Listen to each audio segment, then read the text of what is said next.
Alright, what is up guys? Got a really exciting video today. So today I'm going to be covering the semi-final round of REDU format first season of War League. My team made the semifinals. We're paired up against Rhino.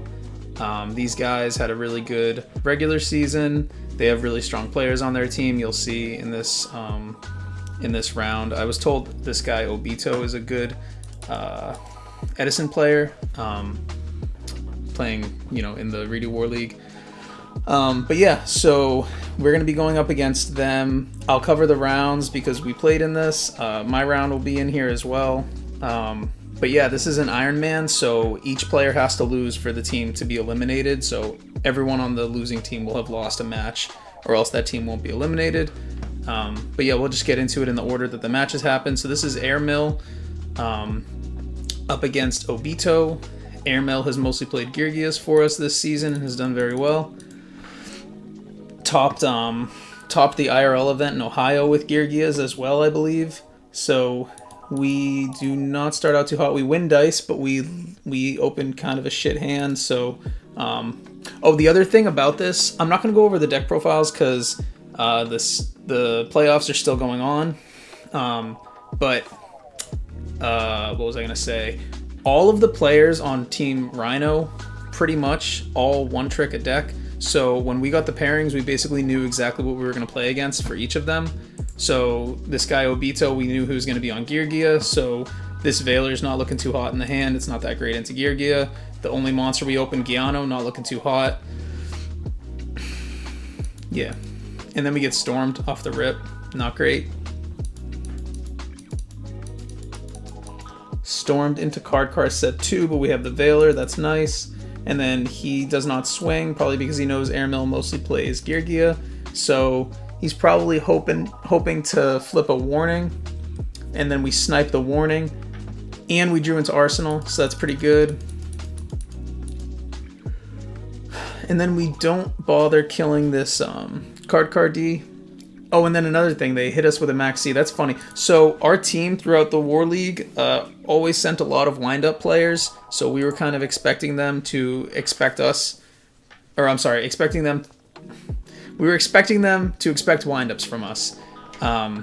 Which makes this Geargia pick really nice because Max C sucks balls into Geargia. Like, this is the best case scenario for Max C. You go 1-for-1. So, not looking too good for the Max C enjoyers who like this card in the main deck. This card sucks. And then we get our armor down. Also, when he did this, it makes it really obvious that this is not an armor. There are not that many cards that you would set that are not armor. So it's pretty obvious that this is a Giano. I mean, even an Axel you're not going to set if it's not floating. So yeah, he should know that this is a Giano at this point.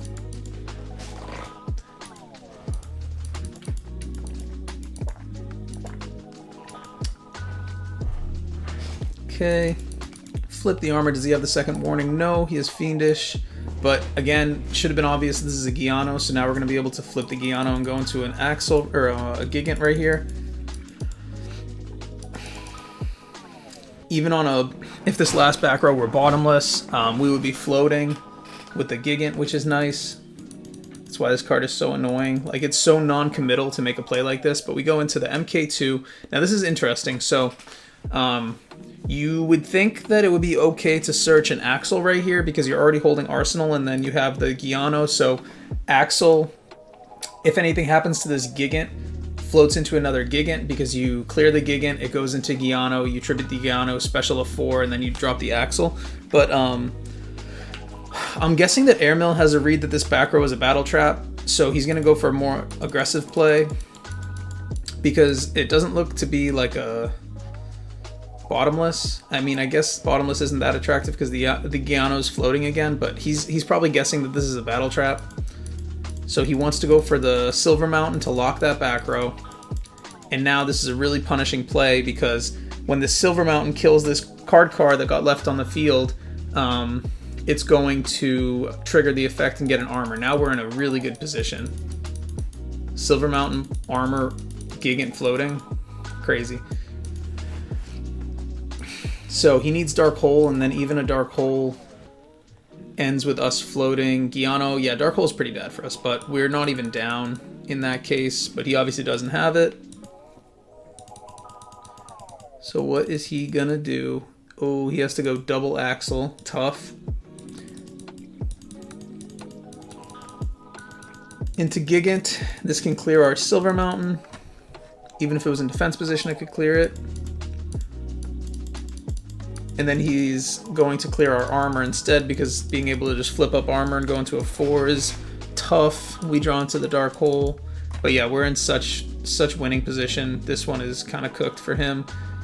Oh, we're just going to drop a bunch of GGXs. Yeah, this is another GGX. Oh, yeah.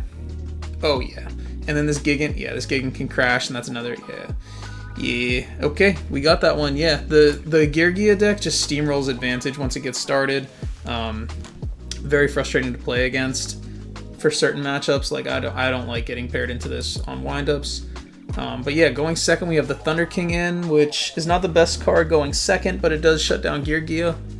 Kind of, because it does not swing over the armor, which is the only thing that doesn't make it like completely broken. But yeah, so he sets 4 and we pull into Storm. Very tempting to fire this Storm. You don't know if he kept in Starlight Road going game 2 into Geargia. I'm not sure if that's something that people typically side out if they main it, because it's not like an Edison format where you side it out if you're not going up against Black Wings typically. But yeah, the question is, do we fire this Storm? I mean, he's probably gonna have a summon stop for our Thunder King. If we don't really have anything going on. But we also don't have a way to clear Stardust, so I don't know. It's definitely risky. He doesn't have a monster, so it's not like we just don't that we just lose if we don't. We also don't have a way to bait out any other back row, so he decides to go for it. And of course the Starlight Road is there. Tough. Now we're just hard -1, and we're about to go -2 once this Stardust takes another card from us.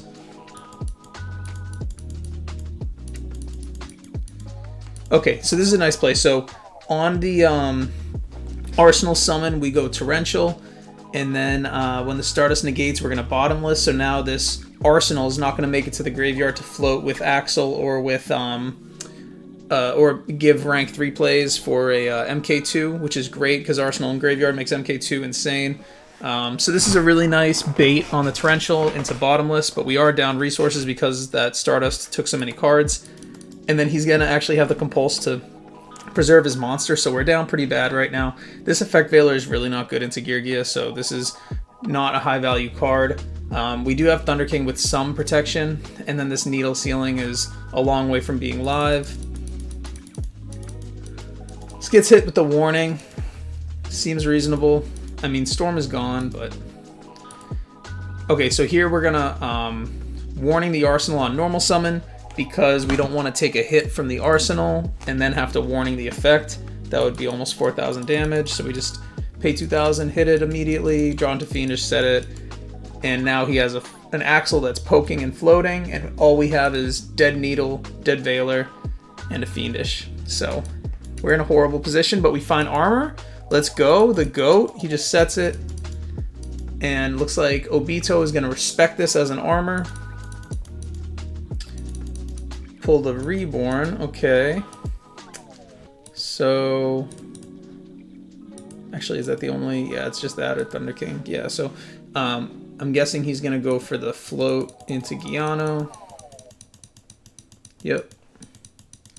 Into GGX. And then that was 3 monsters on field. We never got to the 4 for Needle. That's why MK2 is so attractive. I mean, you could go MK2, set the armor next to it, and then your opponent's forced to play into it. Okay, so we Fiendish Chain the Gigant. Is he going to have the MST? No MST. So that Gigant is stuck, and then also he's burned 1 warning, but he might have a Fiendish Chain back there. Yeah, he has Fiendish Chain. Okay. Yeah, we're not in a good spot, but we do have this Needle Ceiling, which is nice. So that's 3 monsters on field still.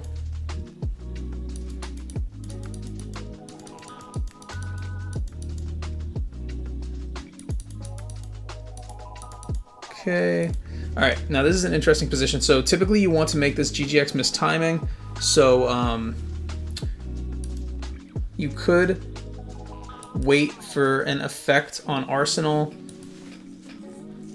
into armor, but he might just overlay the GGX. So he might not even do that. So I think what we're gonna do, yeah. So I think what's gonna happen is we're gonna go Chainlink 1 Veiler. Yeah. We're gonna go Chainlink 1 Veiler, Chainlink 2 Needle. So this will miss timing. It sucks because you just throw your Veiler away, but you don't give him the float. Okay, so we're closer to card parity now. We're just both top decking. We just top deck a bunch of traps. We have a lot of monsters left in our deck, so we should be okay. We have more than him. We don't set the second Fiendish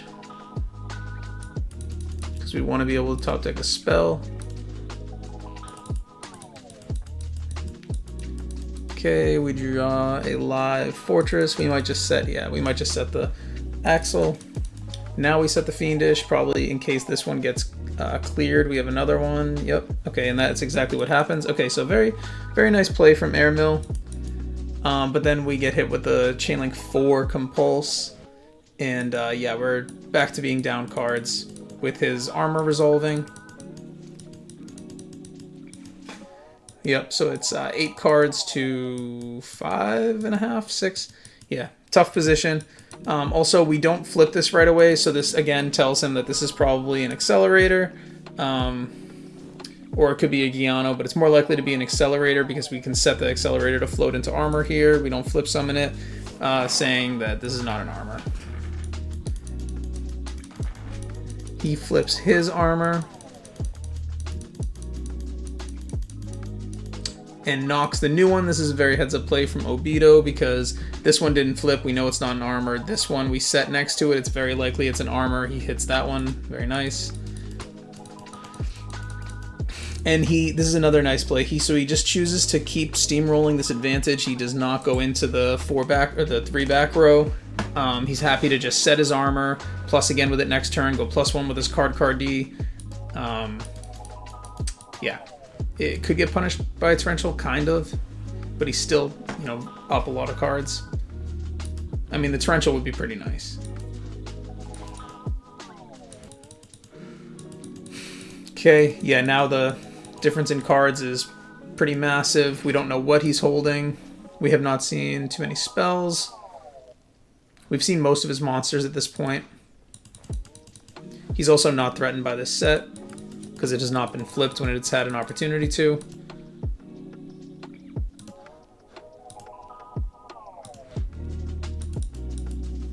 Summons Arsenal. Swings. Okay. Doesn't want to make any push.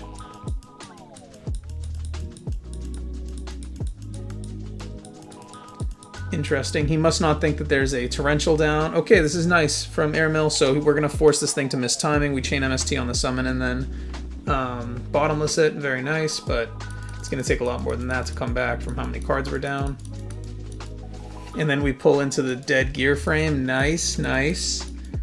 Then we go -1. Yeah. Yeah, we're probably not coming back here.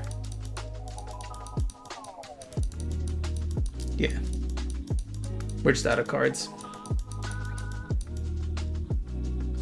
Yeah, it's over. Yep, okay. Yeah, that was just a slow death, but we knew where that was going.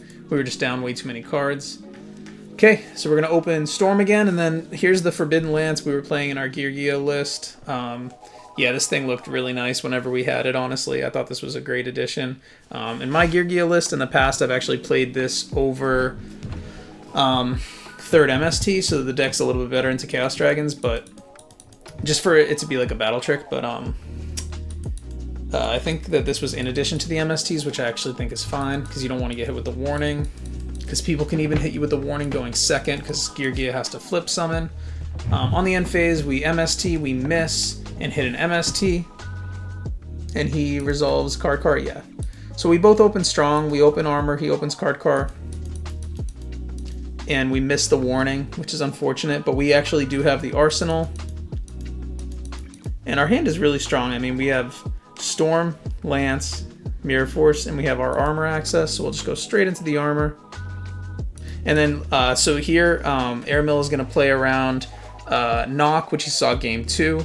The disadvantage to this is that this, when on your turn when you go to use the effect, this will have to end up in attack position, so you really have to overlay with it. You can't just chill on armor. Also, if it gets run over by like a fortress, you're not going to get the add like the armor normally would, so it's very scary. So if we get stormed here, we're going to get fucked on a little bit. So we just got to pray for no storm, and it looks like there isn't any. Okay, so I'm guessing we're just going to flip it. Do we search Axel? Ooh, we get hit with a Fiendish Chain. Are we going to lance that? Yeah, I mean, I would probably lance it. It gives us a card. Yep. And it gets us into the Gigant. So looks like we go for Arsenal so that we can get the Giano in rotation. We're not using our normal summon this turn anyways. Yep, so we do our standard play, go into the MK2. This is nice, we have MK2 with Axel. So the Axel, in case this Gigant gets cleared like it does, this can make another Gigant so that D-Prison doesn't look too good. And the MK2 is obviously just like the strongest normal summon in the deck. We drop Axel first, play around Max C. It really shouldn't be in game 3, but you never know. And then we're back to the same position. He just is down a D-Prison. Love to see it.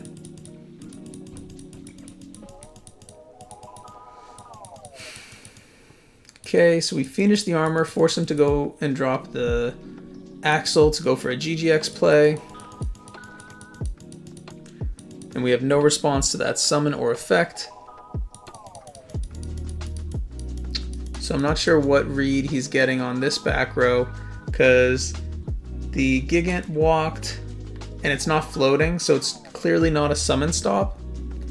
Otherwise you'd bottomless or warning this.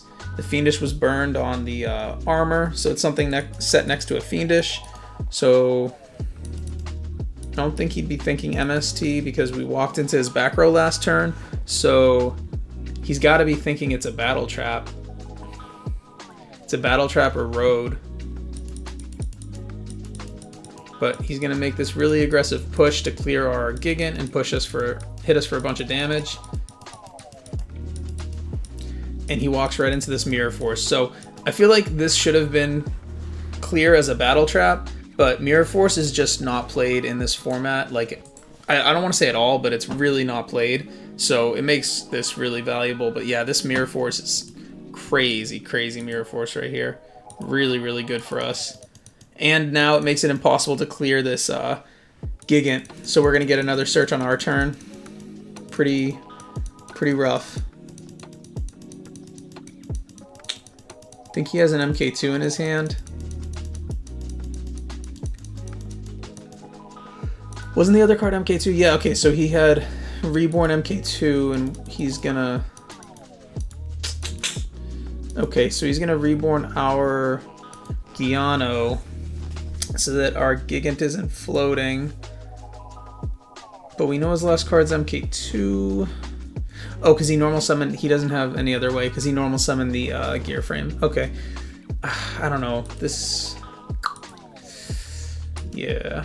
I don't know. He's in a horrible position because of that Mirror Force. So he does this so that we don't get the extra search, but we already have everything we need in our hand, and we're going to clear this Tempo because he's not as big as our Gigant anyways. So we're probably just going to, yep, clear this Tempo, hit him for a little bit.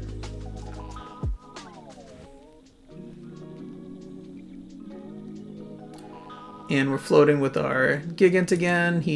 We knew about the MK2, but this is not the most threatening MK2.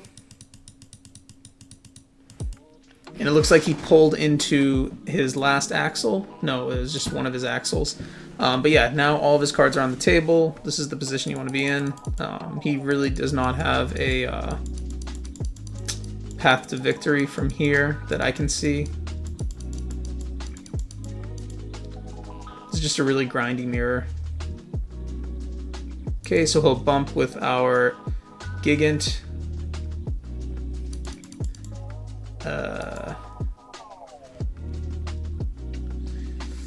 Yeah, he's kind of just cooked.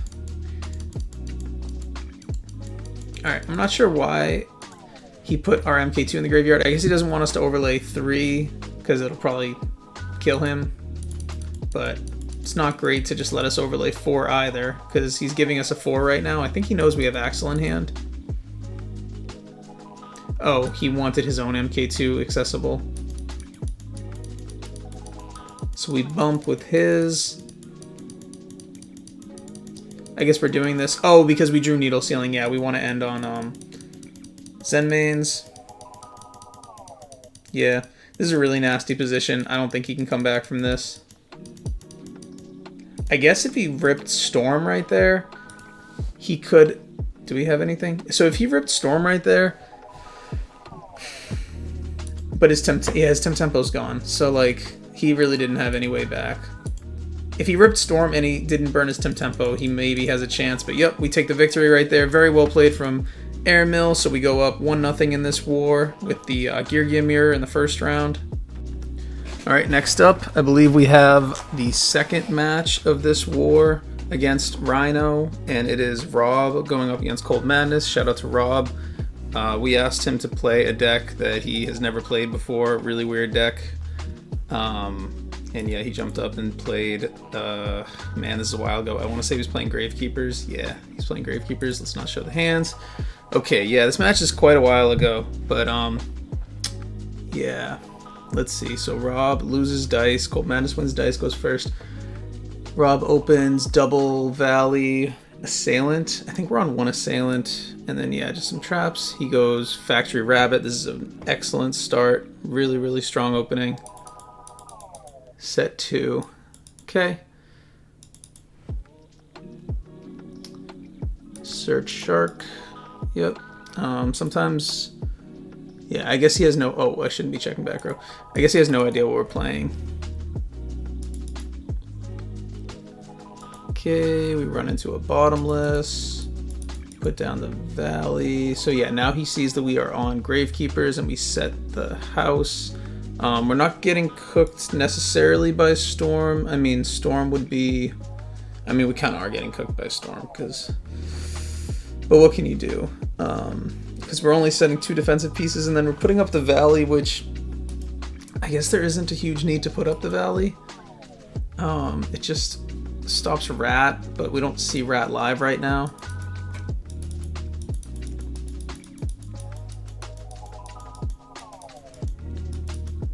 Then he has another rabbit. So we already know he has Shark in hand.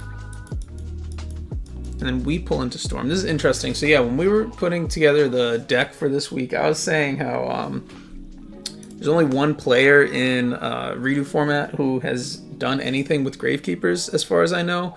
And I played against him in top 8 of one of the multi-days. And I noticed that he was not playing Heavy Storm at all and was not playing Monster Reborn at all. And I remember mentioning, like, I don't know if we should even be playing Storm in this Valley, in this Gravekeeper's deck. I don't even think he mains MST, actually, Leo Keeper. But okay, so we swing in with our Commandant for 21. We don't play this Storm. I don't think we're ever going to get a chance to play this Storm. And then we do get Stormed. Okay. And then the set was Judgment. So when he turn 1, set 2, I remember thinking... he's not really like super playing into Storm because the factory already replaced itself, so it's just like when you normally set 2 into a possible Storm. And I don't think that we had revealed we were playing a deck like Gravekeepers, so it was not that bold of him to set with no protection, but he actually did have the Judgment. So he opened Bottomless, Judgment, Factory Rabbit, really good hand. I don't know what else he had in his hand, because I don't know if he had second Rabbit or what. And then he goes into the boat, drops the Shark. Yep, this is pretty cooked, pretty cooked. Oh, he goes into the... Is this just an OTK? Because this is 41, 25 is 66. Yeah, that's 66. Okay, cool. So that's just game. Oh, he didn't even need to... This is already game. But okay, yeah, that was a really, really strong opening from Cold Madness. Let's actually look at that opening hand. That was kind of crazy.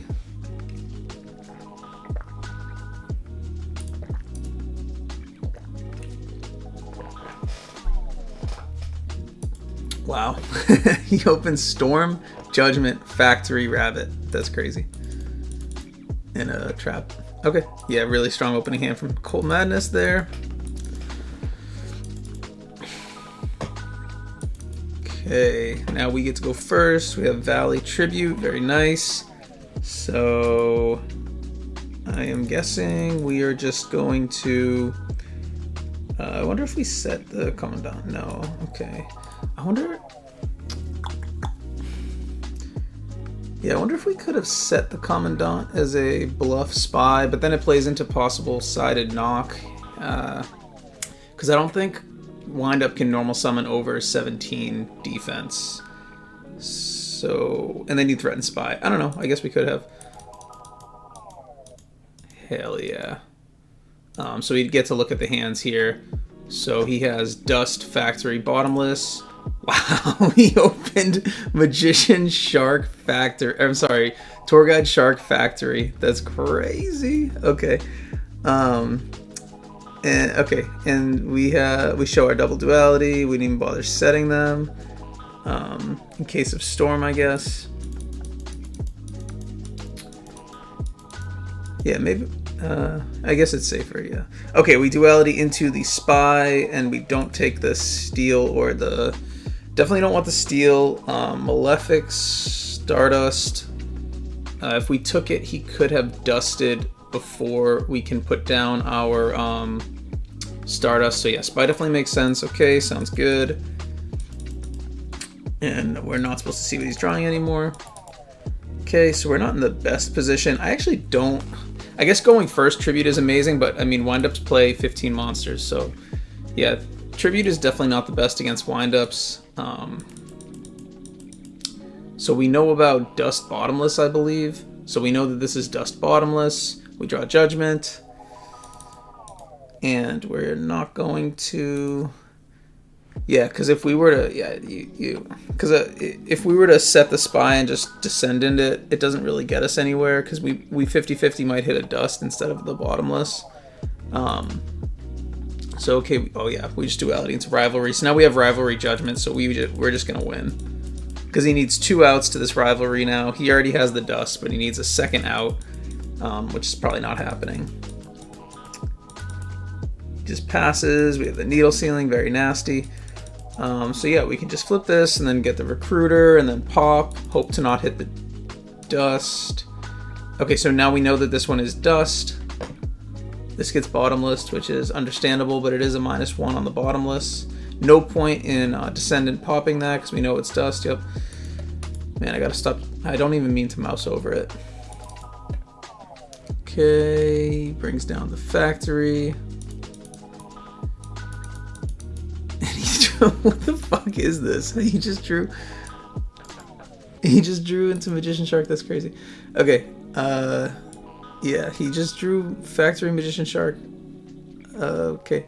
But yeah, so he gets hit with the Rivalry, and then we have the Judgment for the Dust. Man, these are crazy draws. Okay, we win that because of the Judgment. Yeah, if we didn't have Judgment, I think that we're still gonna probably cook him because we have Needle, but then we lose our whole board. Damn, yeah, the Judgment was really important. Okay. All right, game 3, we're going second. We got in the Compulse, and we open Spy. I don't know if we keep Royal Tribute in going second. We probably don't. And it's like we saw, it's really not that great against Windups, honestly. They only play 15 monsters. And they don't, yeah, with cards like, oh my god, he opened, dude, these opening hands are crazy. He opened Rabbit Factory games 1 and 3, and then Magician, Tour Guide Shark game 2, and Factory. Oh, this is a good chirp, good chirp. Rob's asking him why he's using Factory Effect in main phase, because it doesn't make any sense, but yeah, good chirp. And he just goes for second Factory. So this is a smart move by Cold. So he's hoping to win a like Rabbit beatdown game, I guess. In case he has to play into a Rivalry, but Rabbit doesn't get through any of the Gravekeeper monsters are too big, especially with Valley up. So he didn't search any kind of combo piece, and I'm curious why. Yeah, let's look at it. Because he could have searched a magician in the hopes of normal summoning the magician next to the rabbit the following turn, and then it gets really strong.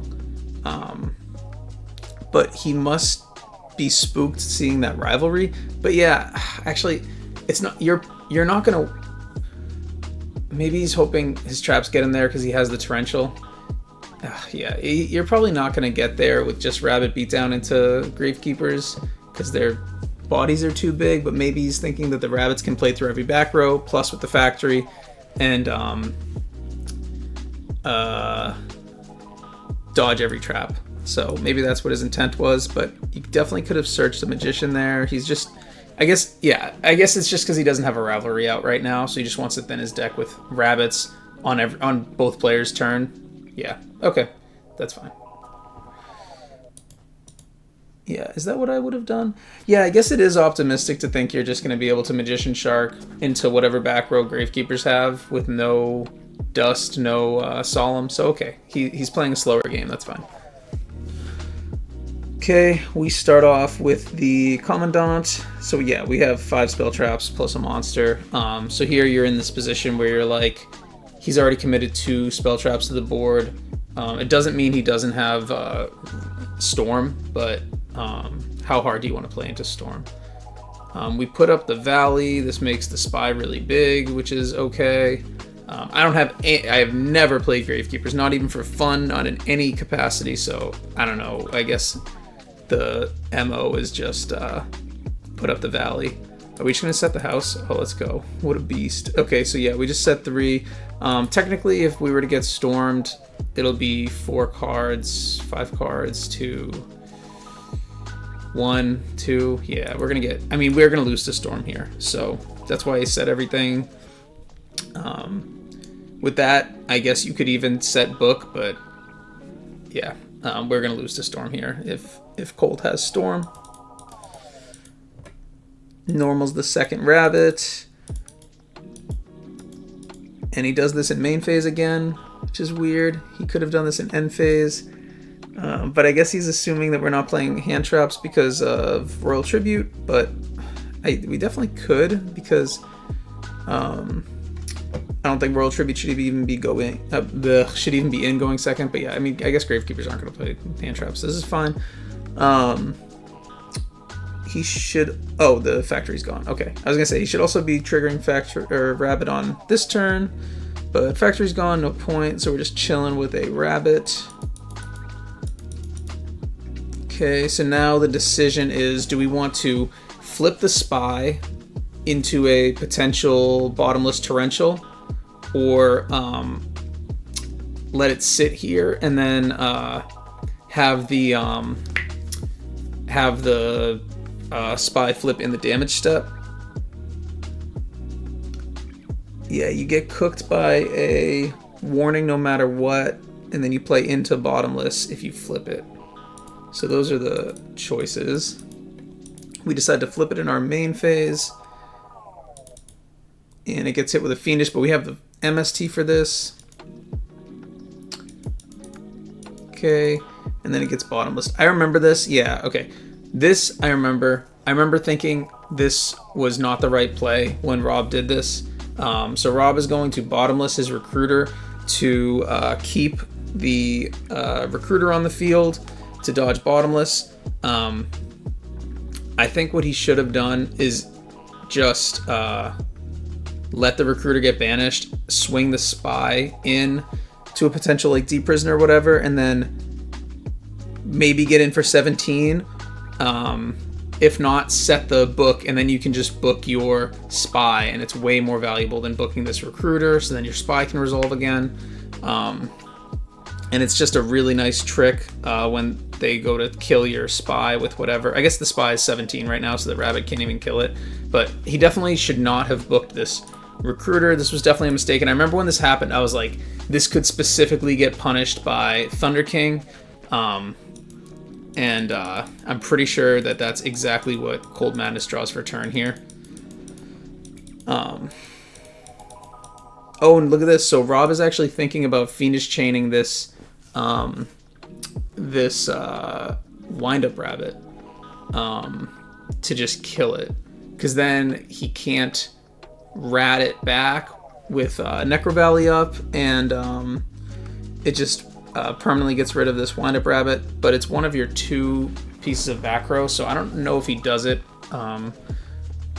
and I don't think that I would do it, because he has a second wind-up rabbit. Trading one wind-up rabbit for a Fiendish chain is probably not worth it, because if he wants to kill your monsters, he's gonna have to go into his extra deck and play into these back row.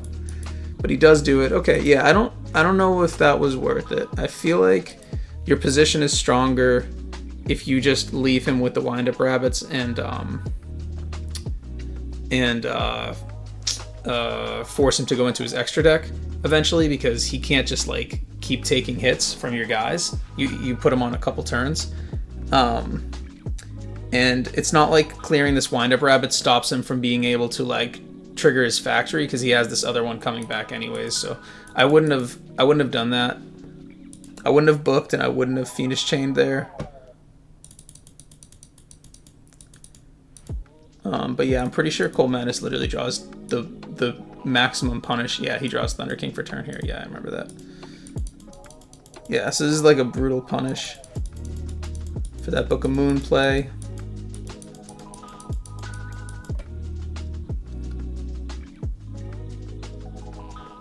Yeah, so then we get back our Spy, so that Spy could have been booked instead. And then, oh, Thunder King actually can't swing over the Recruiter right now. That's actually kind of interesting. And there's the Magician. Did he draw the Magician for turn 2? Yeah, this is crazy. These draws are crazy. Okay, so he draws the Magician. And he has the Shark. Yeah, this shit is cooked. Okay, so we're gonna warning the Magician effect. So now he still has these bodies, so he can make the Shark and the Rabbit into a 3. He hasn't used his boat. He's playing into no back row. So yeah, so if he wanted to, he can make this into a boat. But how is he clearing Recruiter Spy? He knows we have Recruiter Spy. So he could go... And he can't go into the graveyard with Rat, actually, so he probably wouldn't even go boat. He'd probably just go like Leviathan, swing over the Recruiter. Yeah. And it can't kill the Spy this turn, but next turn it can. Alright, we draw MST. That's our 3rd MST. We're gonna MST the last one. It's a Torrential, which he probably didn't even want to activate, but we can actually flip this Spy into oh, if we do we have another? Yeah, we can actually flip the Spy into Descendant and clear his whole board. Yeah, wow, okay, this actually puts us in a pretty okay position. He's down to 2 cards. Set. Oh, and we draw Recruiter with the Descendant. That's excellent. So the sets in Wind-Up have to be Sangan. Snowman Eater would be a weird side-in into Gravekeepers. And then Spy is a really weird set, so this basically has to be a Sangan right here. So you're not going to want to pop it. Yep. Oh my god, and he had an MST. That's crazy. Yeah, so now, because this is most likely a Sangan, oh, actually, that's great. So I was going to say, because this is, oh, but you know what, he can search a tour guide, yeah. I was going to say, because this is most likely a Sangan, you can turn off the Rat, off the Sangan search, but he can just search tour guide, and then you just get fucked. Yeah. Okay, so we activate Necro Valley, I guess in case that was a Snowman Eater to kill it, I'm not sure. But yeah, he just searches tour guide. Yeah, this is kind of cooked now, because tour guide can go into a 3. Oh, and he draws Storm. So now that, yeah, these draws, man. Okay, so yeah, he just goes tour guide into a boat, and then he's gonna get a Rat, and then we lose, right? because he's just gonna get a rabbit back. He can just this can actually be a, you could actually make a Soul of Silver Mountain here if you wanted to, but it's probably not the right play. He's probably better off just getting a Giga Brilliant. Oh, he does get the Soul of Silver Mountain. Okay, yeah, he can do this and get a rabbit if he wanted to. And now you can't set anything you draw, so Soul's looking good here. Draw Valley, and that's game. Yeah, that was really rough. I mean, he drew kind of crazy. Let's look at these opening hands from Cold Madness.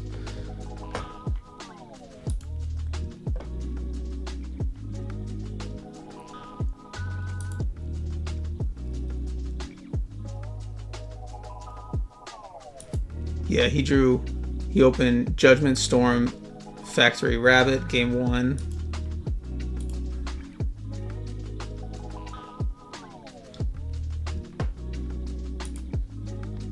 Tour Guide Shark Factory, game 2.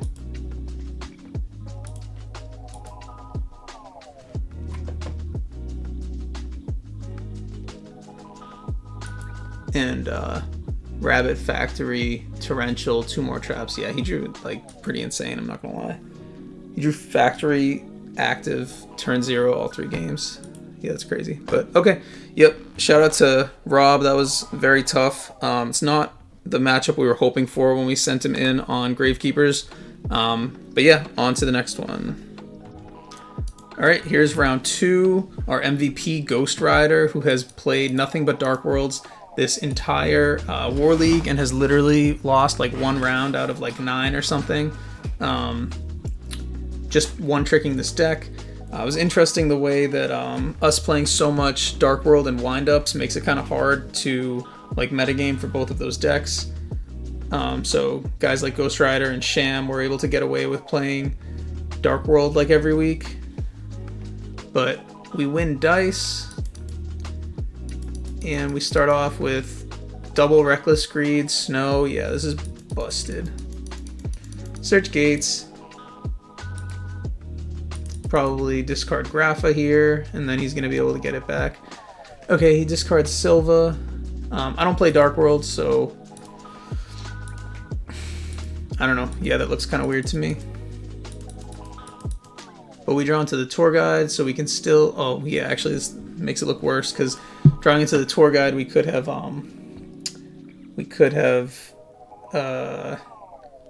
Tour Guided into Levier and bounced for Grapha. So probably wanted to... Oh, and we go into another Tour Guide. Yeah, I feel like this should have been a Brow. And I feel like we wanted to get the Grapha in the graveyard, but maybe we're being greedy because it's turn 0 and we want to Grapha on his turn, but it just risks MST on this Gates. We don't have another way to Gates, but we're drawing 4. We're drawing 5, actually. Even if this Gates gets MST'd, so we're probably going to find discard access. It's game 1, so there's 3 drag down, 2 more dealings, and 2 more Gates, plus probably a Trance. I think he main decks at least 1 Trance. I'm not sure. Again, I don't play this deck, but Pain Tent opens Tour Guide, which is actually really good into this Zen mains. It's even better because Temtempo is a fiend, so it's as big as Grapha once he detaches off this Zen mains. Pain Tent goes Tour Guide into Tour Guide. Peculiar because you could have threatened Sangen. Yeah, I don't know. I don't play Rabbit either, so I don't know. But you could have threatened into Torrential, which is like most of the back row the Dark World plays. He does this in main 1, which is sloppy, but doesn't matter because Dark Worlds don't play Veiler, obviously. But there's no reason to use Temtempo effect in main 1. We draw our second Silva. Interesting. I thought that this card didn't see a lot of play in Dark Worlds, but I don't know. Oof. We Reckless into our 3rd Reckless. That is nasty. And Reborn. And then Deck Dev and Trance. So Trance is our only discard outlet besides Gates. So definitely need to be careful with this body. Cannot let it get bottomless or warninged. There's the MST. We kind of expected that. I like Pain Tent setting 3 there also. Can't play around Heavy Storm against Dark Worlds. gotta just go for it. And then this trance walks into the bottomless. Yeah, I was worried about this. Yeah, this makes our position horrible. We need to find something off this Reckless Greed. Yeah, that puts us in a really tough spot with no Grapha in the graveyard, actually. I don't know what you can reborn. You could maybe reborn into a Leviair for that trance. Are there no 3s? We already normal summon this turn. But yeah, that's definitely something we can threaten the following turn so that we can get our Grapha to the graveyard, which we desperately need. Okay, on the end phase he hits us. That's good. So this end mains ended up stinking because of the tour guide. There's the big bad Guaiba. Okay. Yep. Tough.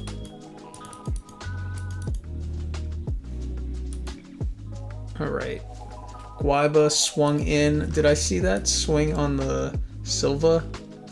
Yeah, so it attacks Silva. Okay, so this tells you that he has either a Book of Moon or a Lance when he swings into the Silva. So in fear of Lance, which is the more likely outcome, we go Deck Dev, because Lance would happen in the damage step.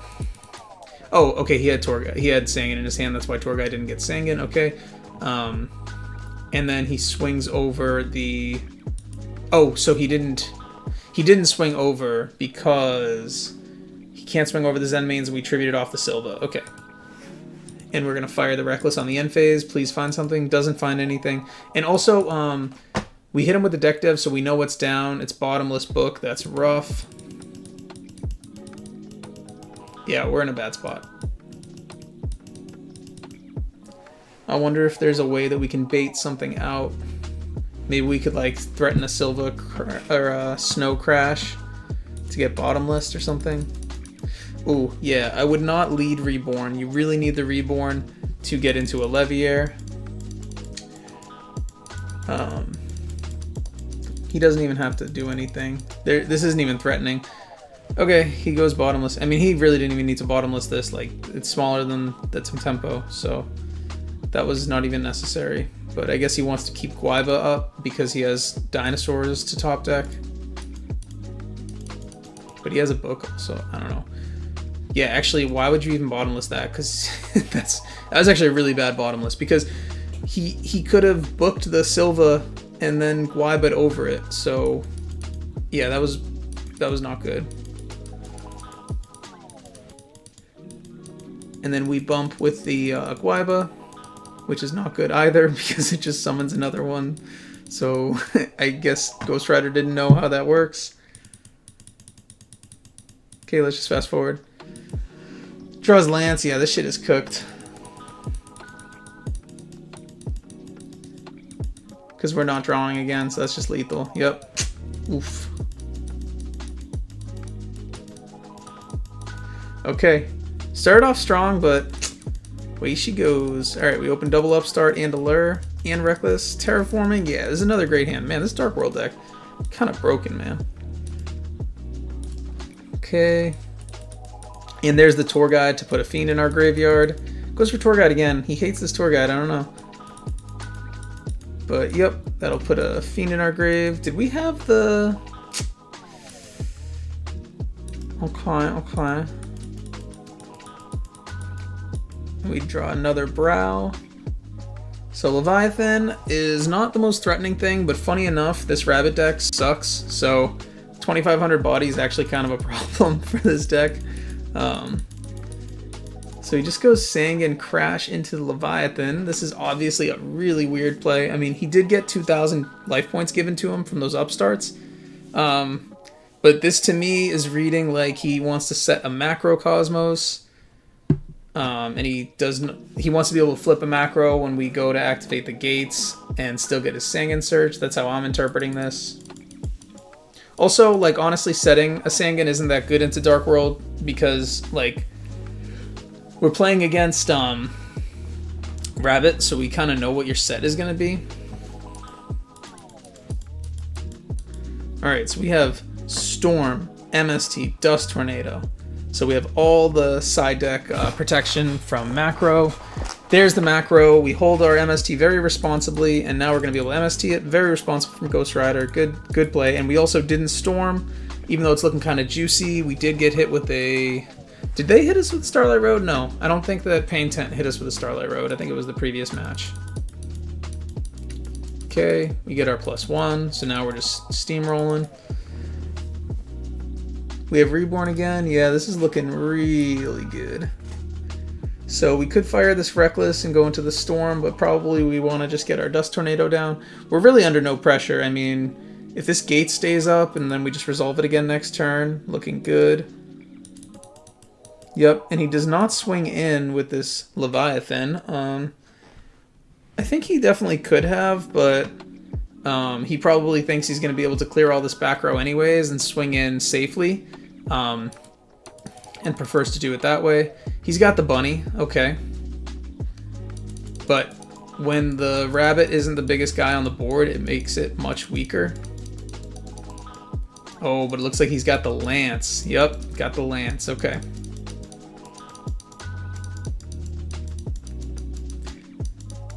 And he did not do that with a Logia because he wanted to go Dolka. I respect Pain Tent going Dolka. This is something that rabbit players don't do enough. Is Dolka the move here? I'd have to know his back row. I guess we can check. So I guess he feels that the back row he has is already enough protection for the Dolka. He has Starlight Road down too. This could have been a Logia, but he opts for the Dolka. It gets 2 negates. I get it. We pull into Foolish. That is busted. We're going to try to snipe the road now. And we do. Okay. Fire the Reckless. Yeah, this shit is over. He's about to get stormed. Probably going to... Are we going to max greed? Yep, we're going to use our gates now. I mean, the effect's going to get negated by this Dolka anyways, but we will get the draw one. Yeah. Yeah, this is how it feels playing against Dark World. You're just down like a million cards. Yeah, and now we're about to set the Reckless. We have a Gates. Yeah, let's just... We know how this goes. Is he just gonna scoop? I don't know what he could possibly have that would do anything. Yeah, okay. That one was over. Right, Tour Guide Trance, not bad. Silva, I don't know, a little sus. I have not been super impressed with the Silva, I'm not gonna lie. But anything that's bigger than Logia Dolka is obviously like a big plus. Into this fake deck. Okay, so we have the Dealings MST. So we're gonna hold our MST again, which I like. Ooh, we get hit with the Gemini Imps. Now, this is obviously a contentious topic for Dark World duelists because the Gemini Imps is so crippling against the deck. Oftentimes, people will side around the Gemini Imps game 2, 3. And we did have the Dealings in game 3 going second. So, yeah, we get punished for that and get hit with the Imps, which is really, really hurtful. And now we go blind into the back row. Because it's just too threatening to have a Cabazol's left up for him to have a another Dino. I mean, we know he summoned Cabazol, so he probably does not have a Sabersaurus in his hand, but he could have another Cabazol's. Okay, this Trance is going to go off. No Shadow Imp, no Macro. We get to our gates. That's huge. That is huge. Now the Silva's going to come down. Yeah, this is really good for us. And he does this to play through one, you know, D-Prison, one Lance, something like that. Because again, people just don't play Mirror Force in this format. So this is probably like a Lance. Yep, it's a Lance. So he's thinking Lance Macro is going to be able to keep his Cabazols alive, and he probably has a Dino in his hand. Yep. And Ghost Rider plays around that perfectly. Here comes the big bad Guaiba. Again, this is telegraphing the Lance that we already expected. So that will walk. Okay. That's actually a good position for Pain Tent. Goes into the Dolka again. No fear. Okay. Now the interesting thing is that Dolka is 23, Wow, we draw another tour guide. Okay, so Dolka is 23.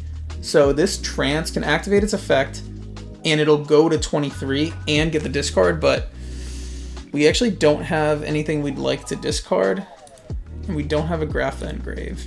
So we probably have to fire this Reckless, because we don't want this Dolka to take over the game. Guessing we have to fire this Reckless. Yeah. Okay, there we go. Okay, so we found the Brow and Reborn. That's excellent. So is the Silva? Yeah, the Silva's there. Okay. Yeah, we're looking pretty good. So we can just activate Trance Effect, and we're just going to end up with too many things to play through. Because if we go Trance Effect, pitch Brow, he can negate the Trance, negate the Brow, and now this Dolka is gone. And then the Trance will still get the second effect to add back. Yep, that's what happens. Okay, so we didn't pitch because we did not pitch because the effect got negated. It's not a cost to discard. And then the second effect triggers. We go Tour Guide. Okay, this is to bait the second. And now I'm guessing we're gonna Reborn. Okay, and we pull into Foolish. That's quite nice.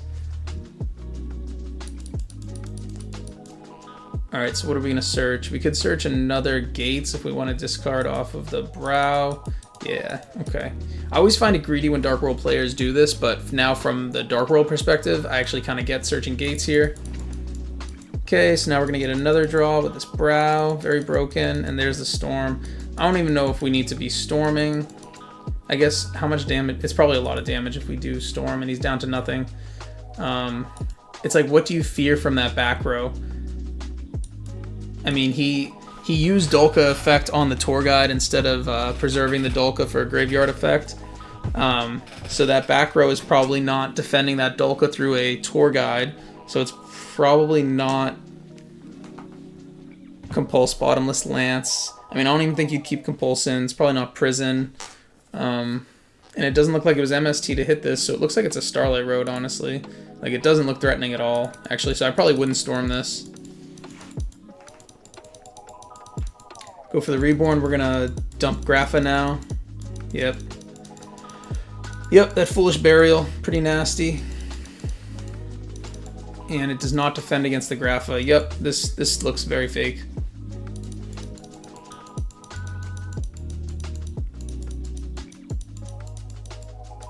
Okay, here comes the Tour Guide. This isn't even that great. What is he gonna Zen Mains? Yeah. He really needs to clear this Gates. That's the thing that sucks about going Zen Mains. It takes a ton of damage, and it doesn't deal with the Grapha without macro up.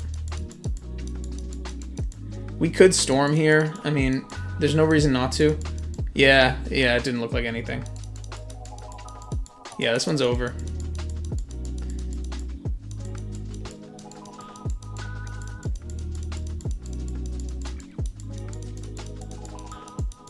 Yep, this one is cooked. Alright, last draw. What's he gonna get? Yep, this deck sucks. Yeah, this deck sucks. Alright, that was round 2. Alright, here comes round 4. I forgot to mention this round 2, but I mentioned it round 1. We knew every deck that our opponents were going to play. So here we're paired up against Evolution. He has played Agents every single round. I think he's done really well, actually, this War League, even though I don't think he joins the multi-days. But he's been winning all of his rounds throughout the season. But we win Dice again, and we open Thunder King, again expecting Agents, and we set Call Judgment. He goes double Upstart, which is pretty weird to see in Agents, and then boom, he's playing 6 Sams. Super weird. We were not expecting this. Again, I guess 6 Sams makes sense if they were expecting us to play Wind Up and Dark Worlds, because they can kind of solo with like Xian and Nat Beast into Dark Worlds, and then Xian backed by Flood post board into Wind Up is like incredibly cringe. So it's a fine pick into what they might have expected from us, but we did not bring the decks that they were expecting. So we have Marcus. Oh, Marcus, this is his first match of War League for the REDU Brodigies. We recruited him as a consultant, so he came in a consulting capacity, but we didn't have enough players this week with just IRL obligations, so we tagged him in, took him off the bench, and yeah, he comes in with heroes. So we Judgment the Keyzon normal summon to avoid putting a counter on this United, and also if he doesn't have another Keyzon, he would have to hard draw another Keyzon. No, he normal summon the Keyzon, so yeah, he doesn't have a way to extend, because the normal summon Keyzon means that he was about to special either a Grandmaster or a Keyzon, or just asceticism the face-up Keyzon to get the counters for the United.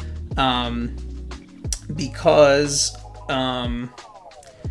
he can't search under Rhino, so like a lot of their ways to access inherent special summons are things like Rhoda or Smoke Signal. Obviously he doesn't have Smoke Signal wouldn't apply here because there's not like a Keyzon level 3 monster in 6 Sams.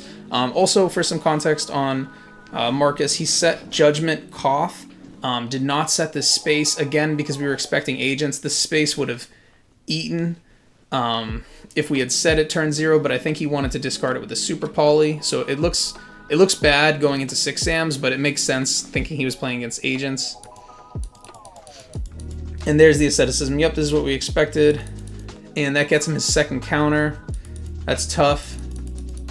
So he goes +1 right there. He needed to do use the Reborn to do it. And then he overlays, and we're gonna definitely negate this with Thunder King. I don't know what we're thinking about.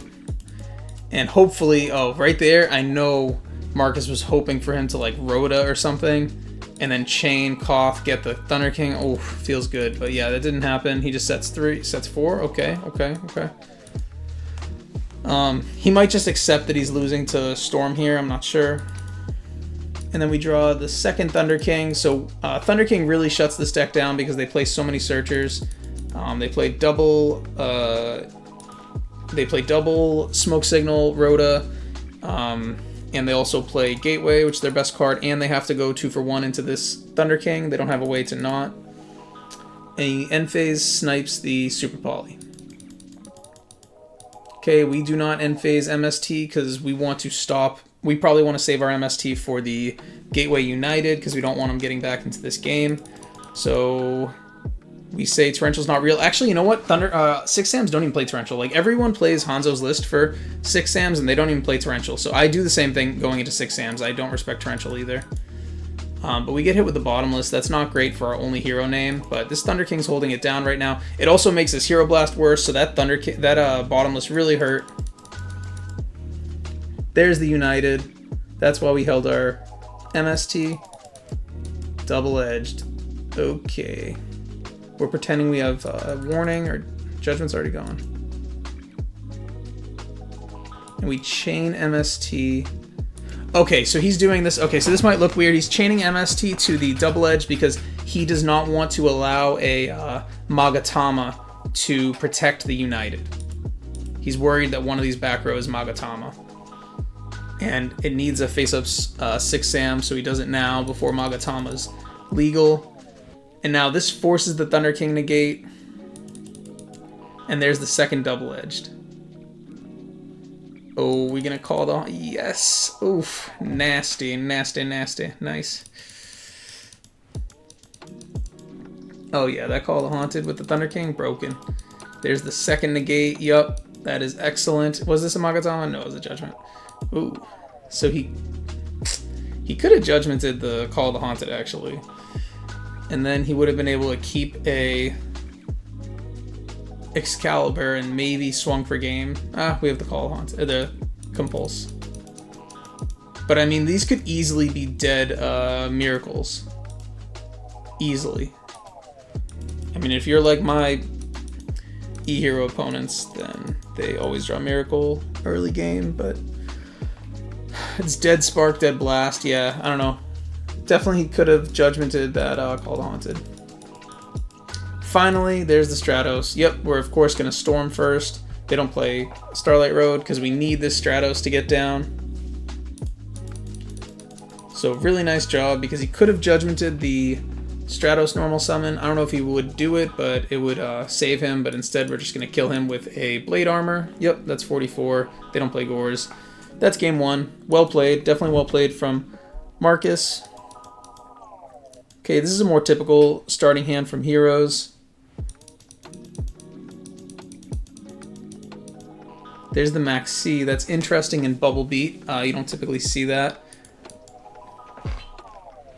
But it's good going second into decks like Windups, and then also Sams have to go neg into it. Okay, we open with our Stratos play. Search Bubble Man, this will be for later. This is really powerful with a Rhoda in hand. We can push really hard after we summon the Alias. And we set 2. Looks like maybe respecting like a Pro Set Heavy. We know that this is a good player, so he might be respecting that. Okay, he snipes the Lance with MST. And our other set was a Rhoda. Yeah, so we had no... Oh, actually, I wonder why we didn't set the Super Poly, because we had no real protection. Yeah, I probably would have set the Super Poly, because Lance is not protection, and this Rhoda is a bluff set. Yeah, I probably would have set the Super Poly there.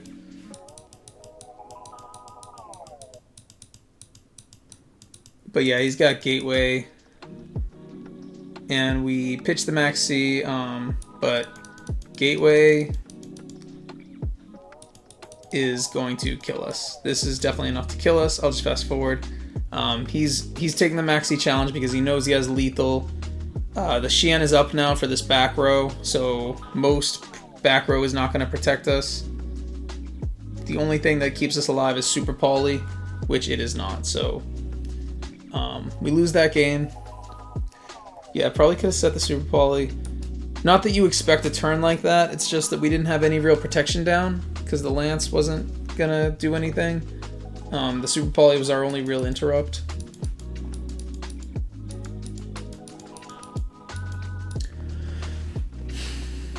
Okay, I missed that. We dualitied for something. Duality is kind of relevant just because your opponent gets to see what you don't have.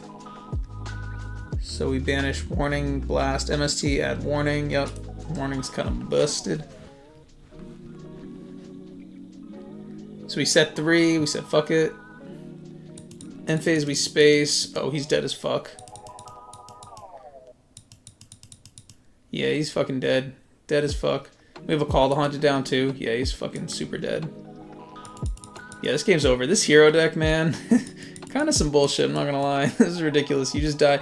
He had the Koth too, so he was super dead. I mean, Marcus could have done way more damage than this. Because he could have, Oh, did he normal summon an Alias? Okay, maybe he couldn't have. Because he had too many normal summons in his hand, but... He's dead. Super Poly's gonna kill him. And that's game. What did he have in his hand? Night Beam, Heavy Storm, Magatama. Magatama going second, kind of sus, kind of sus. Probably wouldn't have this in going second. Yeah. All right, that was the win from our consultant Marcus. So at this point we are up 2-1 in the war. All right, here is the 5th match of this war, and man, we win dice again. And then I flex on Tim a little bit that I beat him in dice. Tim, good buddy of mine. So kind of sucks that we're paired against each other, but it's also, you know, it's always fun. I like playing against Tim because he's a very good player.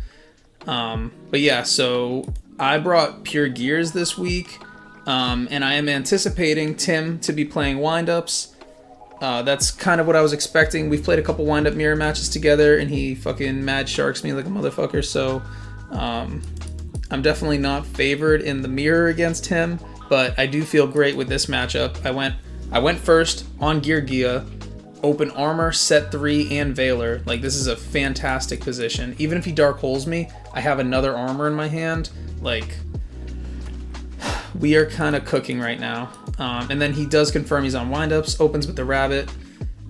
Not the strongest turn 1 play, and he does not follow it up with a factory. He follows it up with set 3. So the windup sets that can be behind this, I don't know if Tim is a big battle trap guy. I also don't think he's a big mop guy. I think he's a big fiendish guy. So the cards you expect to be set behind the rabbit are Fiendish, Warning, Torrential, right? And then he also put the rabbit down, so he probably is holding another monster in his hand that he wants to put besides this rabbit.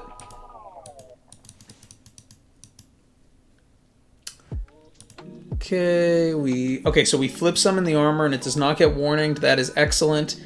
So again, we're thinking about those same traps. Torrential could be back there, Bottomless could be back there. Could even have an MST. So right here, I just have no interest, because not all flip armor doesn't play into all back row, doesn't play into all traps, because Bottomless and Compulse and Torrential are not very good against it. So those could still be back there, and I have no interest in playing into all of those cards, so I just flip my armor. I'm in such a winning position. I picked up another trap. He's got so much stuff he has to play through next turn, and if he doesn't deal with this armor, things just keep getting worse for him.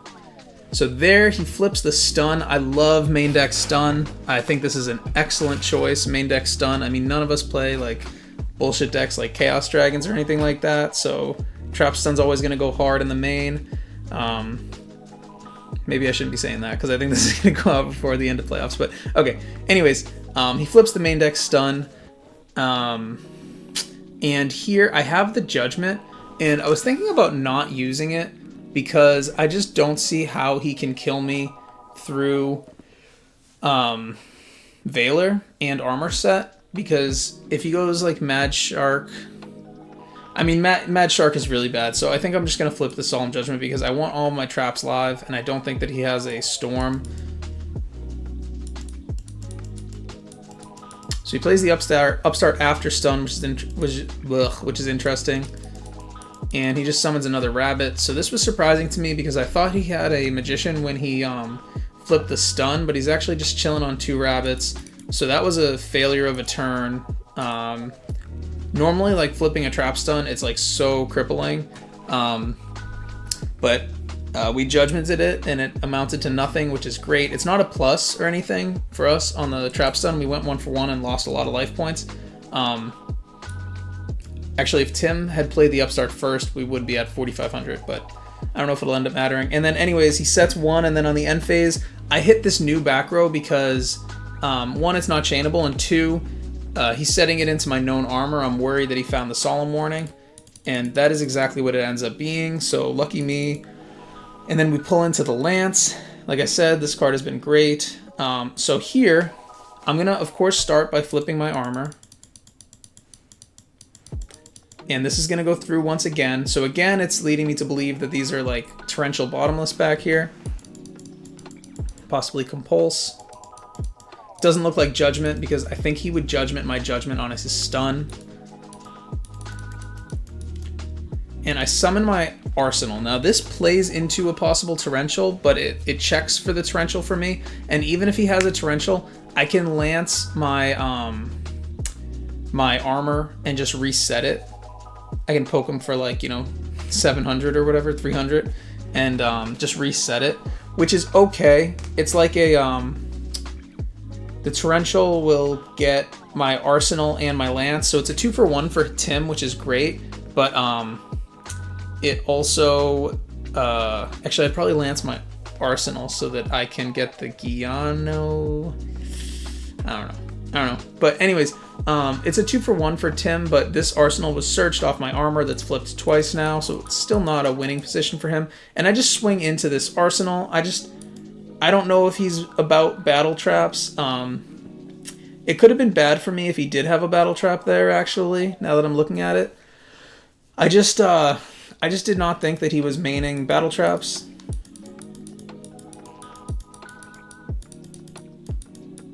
But yeah, actually a battle trap would have been pretty bad because I would die by battle into the rabbit.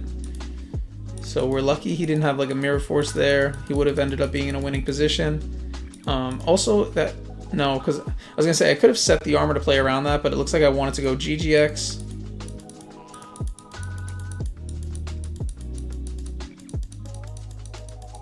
So I finally go into my GGX. I guess I kind of had to do this eventually. I can't just sit on armor forever and never make a play because this wind-up deck is so explosive it can just kill me all of a sudden. So he flips MST on my GGX, and I'm just like, okay, that makes sense. He had like a bottomless or a compulse.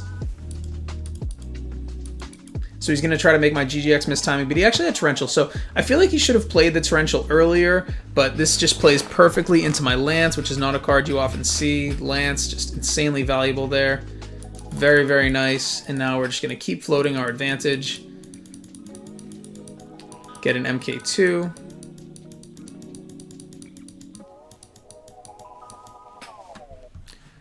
And he's chilling on Double Rabbit. The thing is, Double Rabbit's so nice, but when you don't find the factory, eventually you have to turn 2 cards into 1 here and overlay these guys.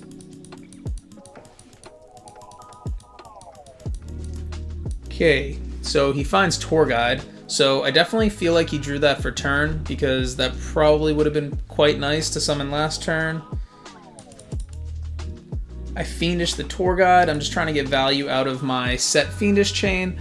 The Veiler will be better once he has stuff to clear my back row, so I want to hold the Veiler. This also checks for an MST from his hand, and if he throws an MST out, that would be excellent for me, because again, anytime you know like full knowledge of your opponent's cards, you have such an easy time playing around it. But he goes into his boat here, this is a big like tipping point for windups. When they commit their boat, it makes their deck weaker for the rest of the duel because there's no boat. And here I don't Veiler the boat, because if I were to Veiler the boat, he would chain Wind-Up Rabbit targeting the boat. His boat would resolve off field, and he would be able to go into... it would actually probably just be another Wind-Up Rabbit or a Shark. It would probably be... It could be a Wind-Up Rabbit or a Shark, and then he'd just overlay... these two to clear my Gigant, which isn't even that great because I'm floating Giano. Yeah, he's in a bad position. But this last card could be... If this last card were a Shark, it's still bad. I don't know. I'm just praying that this last card isn't Shark, because if he drops a Magician here, I'm still in danger. He goes Rat, and now he goes... Rabbit, banish the Rat, which is really, really nice. So he is actually in a fine position. And he goes Leviathan. So now he's going to have the Leviathan to swing over my Gigant and the Zenmaity to clear the Giano. And what I'm going to end up doing is, I know he doesn't have a Shark in his hand or else he would have went Magician. I'm going to Veiler the Leviathan so that he has no way to clear this Gigant. So I'm going to get another card back on my turn. And he sets a back row. This could be a spell. It could be like a Dead Avarice he drew. No. Because I said he probably drew the Tour Guide for turn. Yeah, it could be a trap. I'm not sure. So I'm going to activate my Gigant effect, and I'm probably going to search an Arsenal, an Accelerator, because I already have 3 normal summons in my hand. Unfortunately, I drew this second Arsenal. It's definitely not what I need right now. It's actually my 3rd Arsenal. So I'm going to start with this MK2 play. Unfortunately, I'm not able to mask what I'm doing. I think Tim is a good enough player to realize that I'm trying to take this Rat from him. I do not want him floating Rat. My goal this turn, I don't really give a fuck about this Leviathan. This cannot stay. Absolutely not allowed to stay. And this cannot stay either. I want to take away his Rat, and I want to clear his boat, and he will lose. So I'm going to activate MK2 effect. So I'm going to conduct this turn to play around whatever back row could hurt me. The back row that hurts me the most is Torrential, but one is already gone. Basically, any summon stop is going to be what's most painful for me. So I'm going to go MK2, Special the Giano. This is the necessary target because I want to threaten a Levier, like I said. Now, if my Levier gets stopped, I want a Accelerator on the field. So I'm going to drop an Accelerator here so that I always have a Geargia monster on the field so that I can drop the second Accelerator and go into a rank 4 play. So I should drop the Axle here. Yep. And now I can make my rank 3 play to try to take this rat. I don't know if there's a better way to sequence this to try to get that rat of his. Because here, yeah, exactly. Okay, so I felt that he was forced to torrential right here, and now I'm making him do that with 2 floaters on my field, not on an activated effect. He couldn't have activated torrential in response to my MK2 effect, because yes, it would force the Gigant to miss timing, but I would be able to special a... he would have to do it Chainlink 2 on the effect, so the effect would resolve Chainlink 1, and I would end with a level 4 on my field, and then I would drop the Axle from my hand, end on another level 4, and almost push for lethal damage. Not quite lethal, but I would have hit him for a lot, is the point. Because I had 2 Axles in my hand. But yeah, so because he does not kill me Chainlink 2, he kills me Chainlink 1 on that torrential, my Axle floats into an MK2 to my hand, and my Gigant floats into this Giano, and then this Giano is going to turn into a level 4. He has no cards, so I don't even have to slow down. And I just grab another Axle because my hand is full of normal summons, and now I'm saying you have 1 turn to draw 1 card. Your boat is gone, so you don't have a strong level 3 play. Your rat can just make a level 3 XYZ. Even a shark is not threatening here because the boat is gone. Top deck shark would be really tough if the boat weren't gone. The top decks that hurt me here are Factory, Avarice,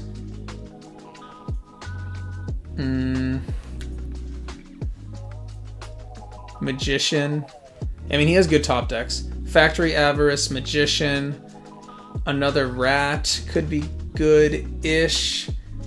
But I mean, it's just level 3s. And because this MK2 is the best card in the Geargia deck, this makes any level 3 on the table for me, which could be a Tempo, which deals with everything he could make. So he really needs Avarice or Factory here. And he did draw Avarice.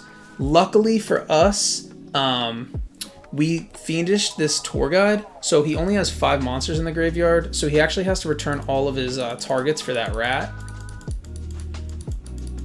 But yeah, this did not feel good when he dropped the Avarice, but I think he draws into nothing and scoops. Yeah, he draws MST heavy, tough, and he scoops. So we took game 1. That was actually really a fun game, at least for me, because I'm just grinding Geargia. It's much more stressful from the wind-up perspective, which I've been on many times.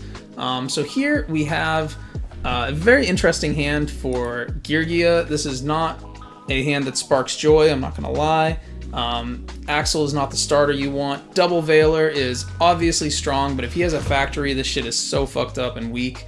And then also Blackhorn going second definitely looks a little sus, probably looks weird to people, but I like this because even though I'm going second, it's still going to be good later in the game. I mean, unless they open with their, crazy board, but I have Double Veiler in my hand, so that's not happening.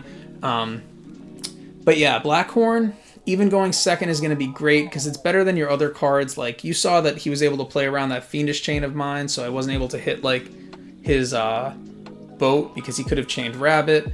And then also I like siding cards like Fiendish Chain out against windup because they side into cards like Twister to deal with the rivalries that come in post-board. So keeping cards like Fiendish Chain in gives cards like Twister more value, whereas this can't be responded to by cards like Trap Stun and Twister. Like we saw he was on Trap Stun, and we expect Twister and MST post-board and Dust.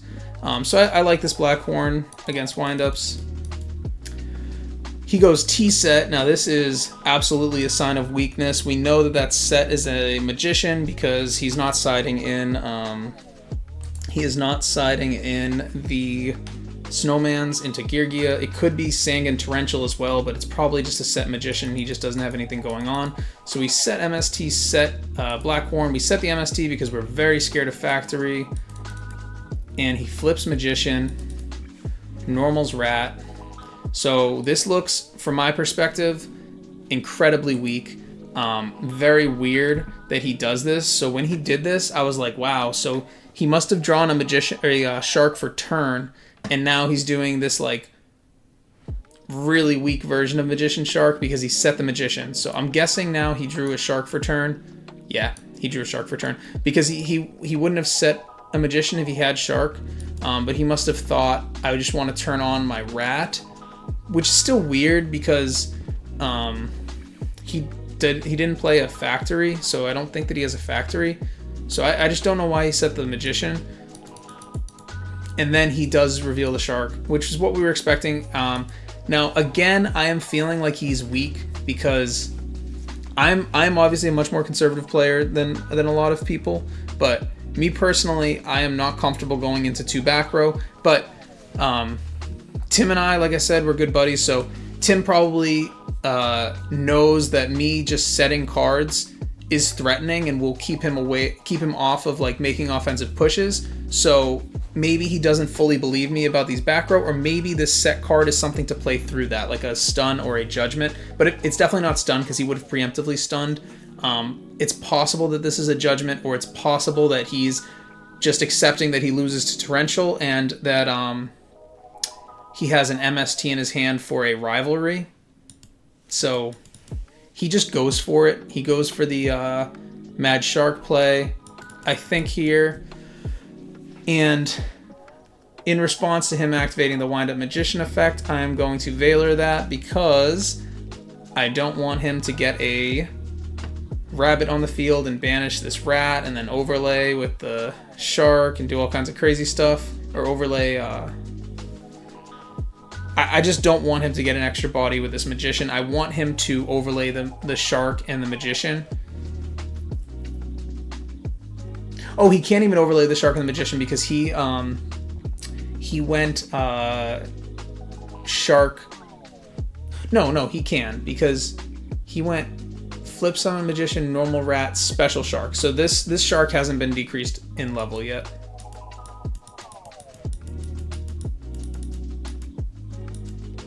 Now I'm forcing him to decrease the Shark level. That's nice. But couldn't he have just...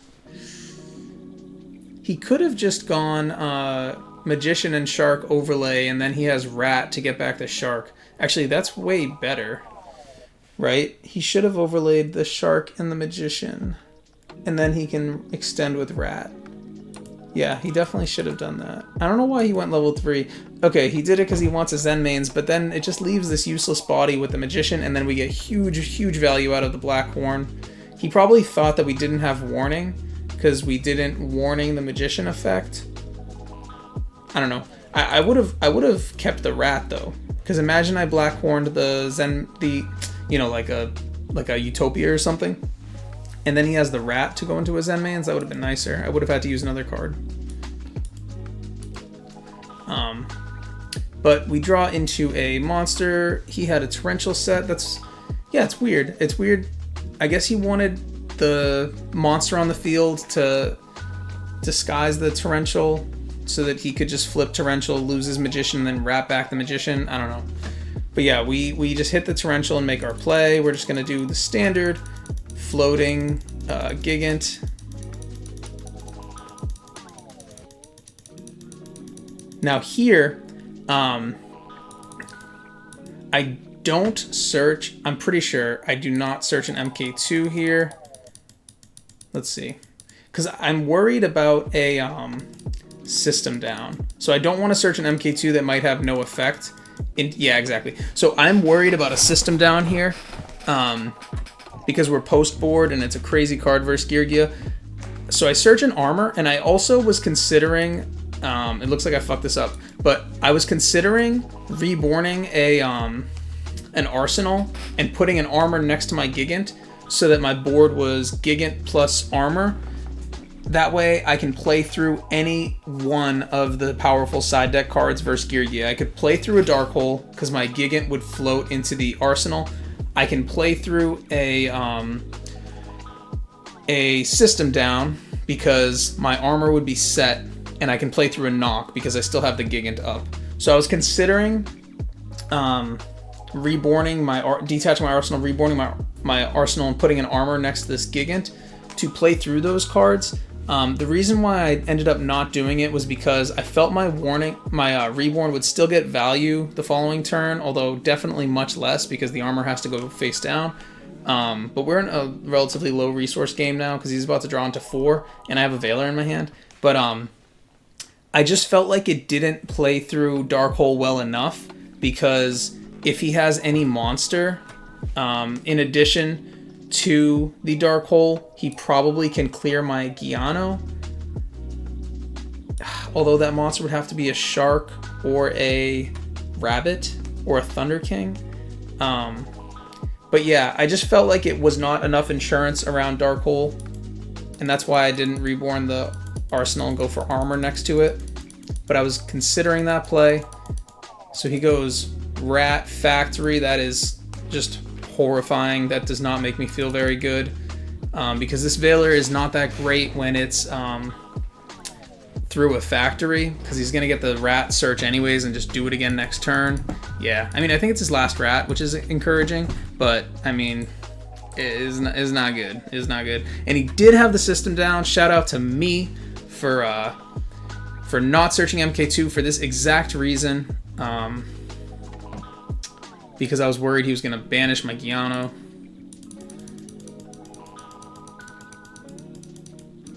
And he hits us for 600. He does this to... Oh, yeah, it doesn't matter. Because I Veilered the rat. And oh my god, we are so lucky. We fucking rip into a Thunder King. So fucking lucky. This shuts down the factory, and it makes him sacrifice his... It makes him sacrifice his... rat to just not go neg into the Thunder King. He'll force the Thunder King negate with the rat next turn. So he won't be able to search when he uses his rat effect, and he'll lose the rat that he searched. So this constant train of plussing ends because of this Thunder King. So broken into windups. I call this the windup FTK, because when your opponent normal summons Thunder King and you're playing windups, it's just horrible to deal with. You do not have good answers to it. You have to basically go neg into it, and if there's back row backing it up, like you're cooked. Let's be real. But yeah, so he does go for this play that we were saying he's forced to go for, and I also think it's his third rat, so he's not in a good position. He goes Acid Golem. So here he was just going into a rank 3 that he was comfortable losing for the rest of the duel to force my Thunder King negate, but he like judgmented me, right? Oh no, he just got hit for 4,000. But yeah, him going Acid Golem here, I remember thinking, if I negate, my Thunder King dies. If I don't negate, my Thunder King still dies, but he has to keep this Acid Golem, and I searched armor, so I don't see how he's gonna kill me. I also have Reborn, so I can double armor. I mean, that again plays into Dark Hole, but, and he could have it, because the system down was better than the Dark Hole, but,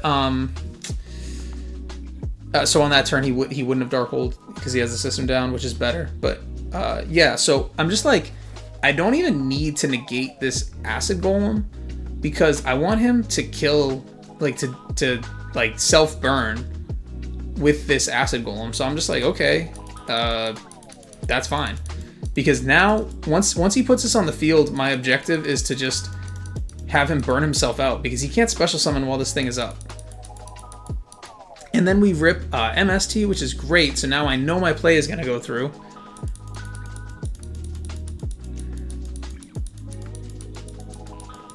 So I did that in case of like a Compulse or a Fiendish, if he was going to Fiendish his own Acid Golem or something like that. I guess I didn't need to MST that. But yeah, so now our plan is in action, because he banished my Giano, so I can't just Tempo, but Tempo is always the goal with Acid Golem. So I am going to, next turn he's going to take 2,000. I'm going to MK2, get my armor back, be chilling on armor, and I can also get one of his level 3s and go into Tempo. So if he has the warning, he's going to get burned for 2,000, and then either detach his last material and take 2,000 on the next turn. If he has the bottomless, I'll still be able to use my quick effect and detach a material. If he has the judgment, he'll still get burned for 2,000 for the Judgment and get burned for 2,000 with this Acid Golem. The only card that punishes me here is his second copy of Torrential. One is already gone. But we would both be reduced to nothing. So I guess that this actually... I guess this actually could have been an Axle. Oh, I don't have an Axle. Okay. Well, this could have been an Arsenal into Axle to play around Torrential better, now that I'm looking at it. But yeah, I'm about to go for this Tempo, and he doesn't have anything to stop this, so he probably just has an MST set or something. Yep, it's an MST. And yeah, he just gets burned by this Acid Golem, which is tough. Last card was Twister. Yep, this is the issue with windups. You end up having to play all these cards to deal with the floodgates, and they don't help you dealing with like the main strategy of a deck. I didn't draw any of the floodgates that I sided. So these cards actually didn't do anything. So I was able to just play my normal game while windups are forced to like cripple themselves to play around the rivalries post board. So, yep, that was a difficult matchup for Tim, and we take that one. So we're up 3-1 in the war, I believe. All right, next up, we got two extremely powerful duelists. Brogan on our side versus Kevin Hang. I think Kevin Hang is undefeated this whole war league on Inzectors at this point. But he's going up against Brogan, so, I mean... You already know, I'm in my seat right off the bat. I came early to the game. So Brogan loses dice. Doesn't matter. He opens. Card car. Probably set a couple. And he's +1 just like that. Okay, we open triple car and Fortress. Oh, but we found the Arsenal. Okay, cool. This is just super awkward because we literally opened 3 cars. So I'm guessing we're going to just push a bunch of damage. All right, Brogan has talked to me about this, about how he prefers, for this standard Girgia play where you go Arsenal and Axle into GGX with a floating Giano. He thinks that, and he's probably right, but he says that you should drop Axle first because it plays better into Max C, because if you go Arsenal, Tribute, and Special Giano, they know you have an Axle in hand, and they know you're going to have to use an activated effect with Giano that they can chain to. So yeah, it is actually definitely better, right? Or, better in this order, sorry. And also, playing into Torrential here, you still go 1 for 1 because you get to add back the Arsenal, but you do lose your normal summon, which sucks. But yeah, Axle floating is so crazy. But yeah, so... we are going to make our standard GGX play here. I wonder if he is going to go double GGX. Okay, he hits the think emoji. So when this happens, you are assuming there's like a Veiler in hand that he wants to Veiler the Giano, something like that. Okay, it looks like he is going to go for the double GGX. And he Veilers the GGX here. So he did have a Veiler, chose not to Veiler the Giano. I guess he wanted to get the Axle off the field, but then he's like, oh shit, he's got double Axle. Well, guess what? We got triple Axle. You gonna do it? Let's see. Yep, he's gonna do it. So now he sees that it was triple Axle, which is weird. Oh, I wonder if it was technically game without that Veiler, because we would have gotten the 3rd Gigant down, and then that last Gigant would have searched something to pitch with the Fortress. I actually think that that's game if there's no Veiler, no Gores, no Battle Trap. I mean, it's very committal into Mirror Force, but nobody plays Mirror Force. So, like, you probably just go for it. And then you have your own Mirror Force. I mean, we play Mirror Force.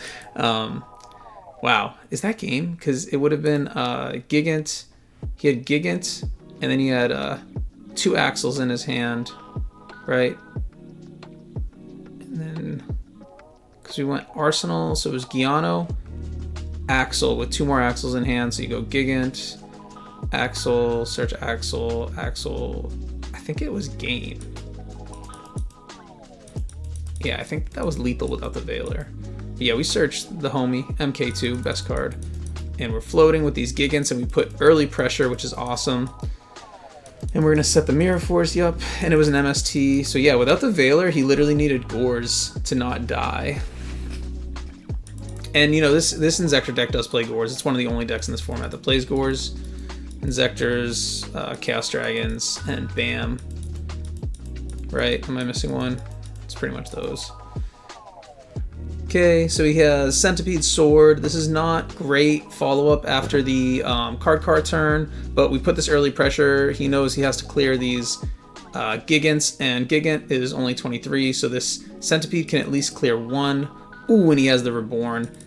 Yeah, that sucks. This is one of their main extenders. So yeah, he's going to clear, and it's not going to float because he Reborned, and he has Heavy. What is this hand? He had Reborn, Heavy, Veiler. Okay, it's not just two limited cards. Just two limited cards. Okay. So he'll trigger his Senti, and he has not used Senti effect to equip yet. So yeah, this is just a light sacking right here because he's going to be able to add the Hornet now. And he could overlay into a 3. Yup, it's going to go into the mains. And now this is really nasty because normally we can just go straight into tempo to clear this mains. But he took our Giano with that Reborn, which was so nasty. So nasty. We do draw into the Fiendish Chain, which is nice. We're probably forced to just... This is funny because really the only play we can go for here is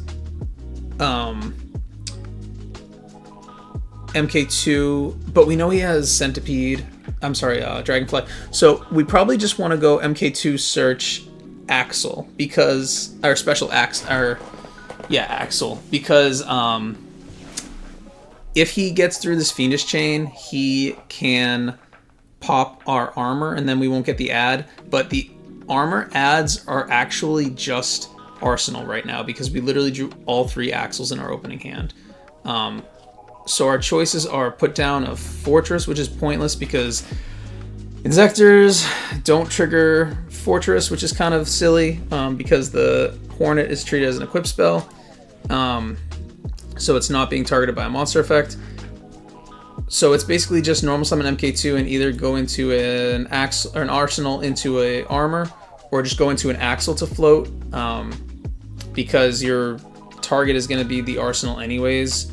You can't Reborn a second time to take your target away. And there's nothing good in the deck to search off armor. So I'm guessing he's just going to go MK2 into Axel and set Fiendish. Okay, he does go for the armor. So I guess he's hoping for this Fiendish to stop the I guess this gives us a rank 4 play if this survives. He's hoping for the Fiendish to stop the Dragonfly, that there's not another like Lance or an MST.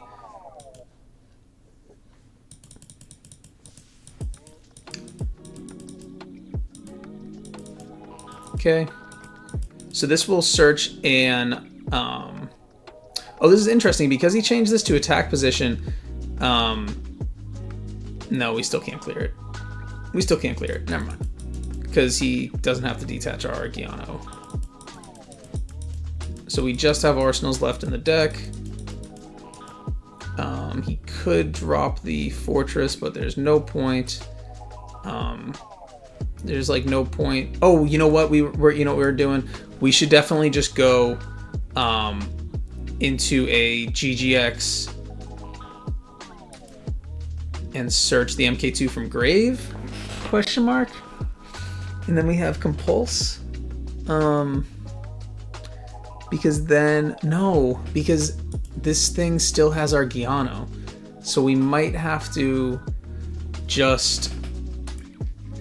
There's no point in going second armor because there's literally just one Arsenal left in deck. There's no other Geargias because we opened triple race car. So it's either go into a rank 4 and clear the Centipede, this Dragonfly. I mean, that's basically it. Or we can just clear it with the armor and reset the armor, but we can't... All we'd be searching is material to pitch with this Fortress. Yeah, it's pretty awkward situation. Oh, we could also GGX and search an Axle, but it's not very good. Yeah, I think we probably just want to, I was going to say just set the armor and keep the fuel for the fortress in hand. But he does go GGX and he's going to go add from grave. Goes MK2, but the thing is this doesn't make a rank 3 play right now.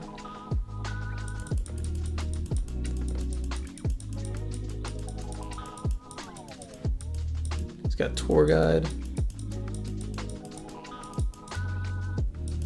Okay. 2 darks in grave, 2 and 1 light with the Veiler. Oh, I remember this. Yeah, I remember this. Yeah. So he detaches, he goes tour guide, detaches 1, and puts his 3rd dark in grave. And what Brogan needs to do right now is compulse this Leviathan to put the 4th dark in grave, because this is threatening dark armed right now. But I think that he's hoping to do this in the battle phase, but there's no advantage to doing that with Reborn gone. It just allows him to drop dark armed. He really needs to compulse right there. And there's the dark armed. Yeah, so we're fucked. Yeah, that was a mistake by Brogan. At least we can compulse the... Oh, duh, because we have compulse. That's why we search MK2, because we're going to be able to compulse the Zen mains, and then we're going to go into a rank 3 play like that. Okay, duh. But yeah, we're going to compulse the Zen mains, and then we have a rank 3 follow-up. But yeah, this dark armed is about to fuck on us for sure. Yeah, that was a big mistake from Brogan. Rare Brogan mistake. And yeah, this is a huge threat right now. At least it's so ugly, but like the better play is actually, I mean, you can Acid Golem, which is like almost never good. Like Acid Golem kind of just sucks. You could just pitch the better play is probably just to pitch Fortress Crash and then pop the Dark Armed like that, but this is like a losing position regardless. Let's see what he does. Yeah, he does do that. I mean, this is a super losing position regardless. And then he gets compulsed back. Yeah, that's game. Let's get on with it. This game's over. Oh, and he draws MST. Okay, whatever. Okay. Oh, baby, look at this. Oh my god, dude. Just play Geargia. Look at this hand. This is fucking... Yeah, dude, why don't we just play Geargia? This is crazy. MST, 4 traps, Judgment macro. Whew, it's lit. You do see the awkwardness of Torrential in Geargia. It's something I'm not super sure about with Geargia. I mean, I don't want to cut a card as powerful as Torrential because it conflicts with armor. Just because, like, you're planning to be in a winning position where, like, you already have armor on board, and that's not when you need your traps the most. You need your traps when you're not in the winning position. So I get playing Torrential in Geargia, and I think it's good, good-ish. But yeah, this is obviously like a weird situation. But he has other protection. He has the Compulse, which Compulse isn't even really that great into Inzectors, honestly. There's like very few traps that are good into Inzectors. Okay, so he reveals, was that Compulse, Fiendish, and Gores? And he returns the Gores, so we know Gores isn't there. Oh, it's Call. He added the Call, right? Yeah. So he added Call, returned Gores, Fiendish. So we know that Gores isn't there now. And he added Call, which means he's probably got a Sangan.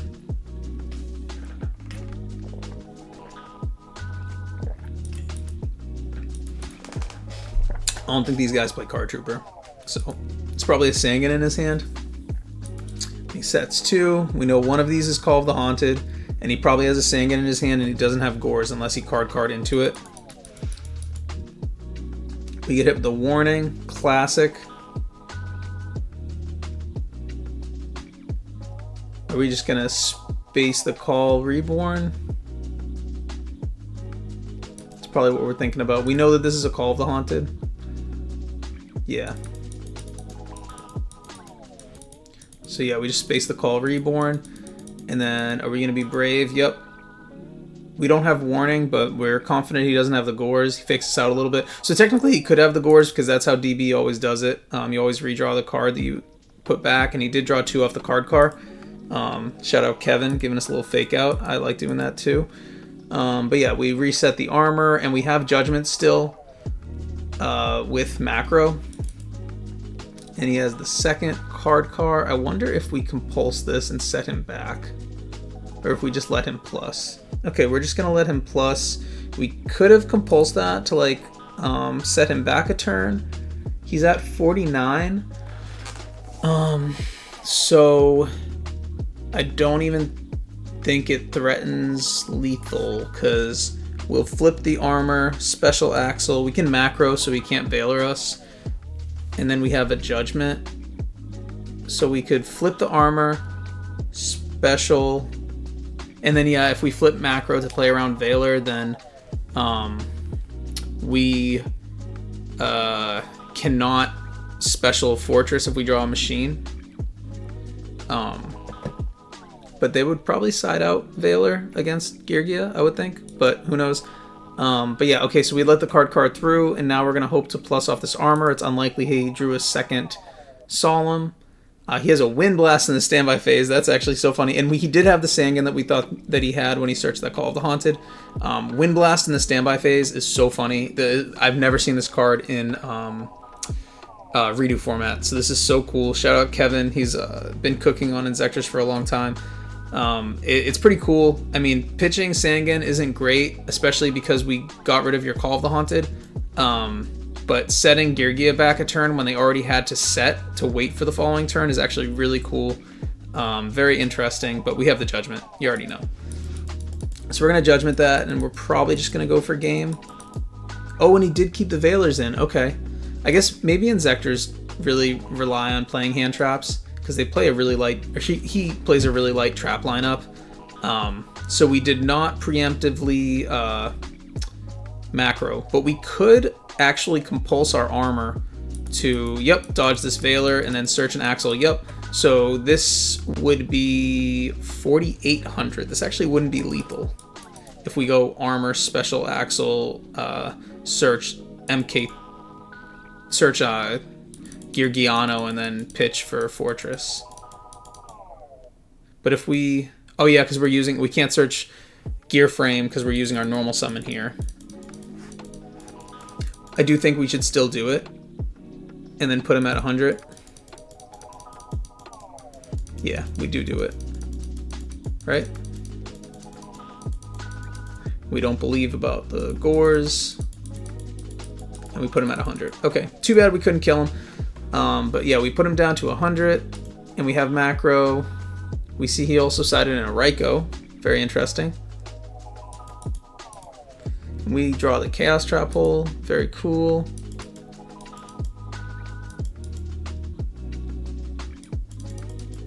Let's see. So what are we going to search here to try to kill?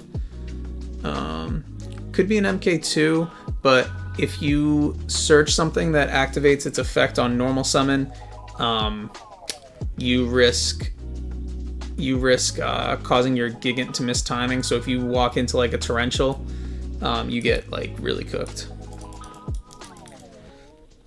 So we don't do that. We search Arsenal. Okay, that's safer. And then we just don't believe he plays Mirror Force.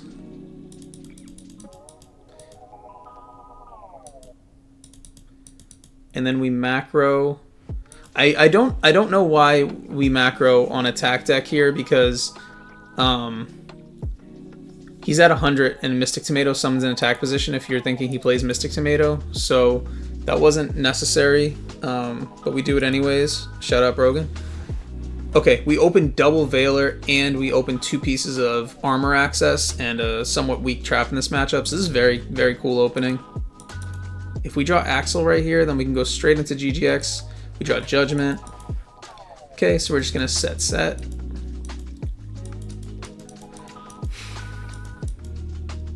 He's got the Tour Guide. We Veiler the Tour Guide. Very nice. This puts him in an awkward position, but he did go first and set the Rhino. So yep, he gets to flip the Rhino, and we're definitely gonna Veiler this too. So you already know he's fuming right now, getting hit with 2 Veilers, especially after he saw that we were on macro game too. But I still agree with siding these like conflicting cards, because Veiler I think is the best card that you can have against Inzectors. It puts them in such a bad position when they have to expose something like their Dragonfly, or they desperately need like a tour guide to get to the Sangan to like make their calls live, things like that. So I do like siding in these Veilers here, especially going second. We draw into a Thunder King, another conflicting card with our armor, but it's just so good. You know, like I've been saying, Inzectors try desperately to search their deck for their tiny little engine. So they play dualities, they rely on their Sangan search. And then Centipede also adds technically, but Thunder King does not help you against Centipede because Centipede equips, gains 500, and swings over Thunder King. But yeah, it's just the other stuff. Okay, so the armor gets hit with a Fiendish Chain. Are we going to compulse our armor again? No. Okay. We're not going to compulse our armor because we have the arsenal in hand, so we are just going to keep our defensive piece, and then we're just going to float into our GGX here. So this is going to make the Fiendish a -1 kind of, because this GGX is going to get a card back, and we're going to use the armor body. Okay, so our GGX is going to search an MK2 most likely. Sometimes post-board in this position, I get scared to search MK2 in this. I mean, I usually still search MK2, but there's a risk searching MK2 here where you get like absolutely cooked by system down. If you don't intend to go into a rank 3 play the following turn, you could. I mean, you'd have to probably search, honestly, an armor or a arsenal. Because even Axel isn't very good, because Axel can't float when you lose all your graveyard from system down, and it doesn't give you follow-up if you're gonna lose your Giano, because like the way that Axel allows you to like follow up with your Gigant cleared is they clear your Gigant, you special Giano, and then on your turn, if you have the Axel, you can just Giano, get the 4, and then special the Axel, and then you go into a Gigant again. But if they system down you, obviously that doesn't do anything, and then the floating effect doesn't apply when they clear your graveyard. But we are not fearing system down, so we do search Axel here instead of the MK2. Okay. Then we clear the tour guide because he isn't going to do anything with the Rhino body, but he could definitely use a rank 3. And we have Judgment plus Compulse, not bad. Thunder King looking a little suspect here, but we opened our engine, so this is better when you don't have your engine. But he has the Call of the Haunted for a 3 plus Reborn. Is he going to take our Giano again? This son of a bitch is going to take our Giano again. So we actually have the Compulse here, which is really nice. So this is a really ugly way to make a rank 3 from Kevin, but it is a little nicer because he takes away our float with the Giano. So if he clears this Gigant, it doesn't look so bad, but he has to play into 2 back row. So it's pretty ugly going for a rank, like a really janky rank 3 play like this, especially for a Leviathan. But that is what he goes for. I mean, he got value out of his Call of the Haunted that wasn't doing anything otherwise, and he threatens causing this Gigant to not float. Okay, so he did it because he had Trap Stun. So that makes sense that he had Trap Stun here, because it's a really committal play into 2 back row. But he felt safe with the Trap Stun, but we got that Solemn Judgment. Oh my god, get bent. Yeah, that's very unfortunate from Kevin that we had the Solemn Judgment again.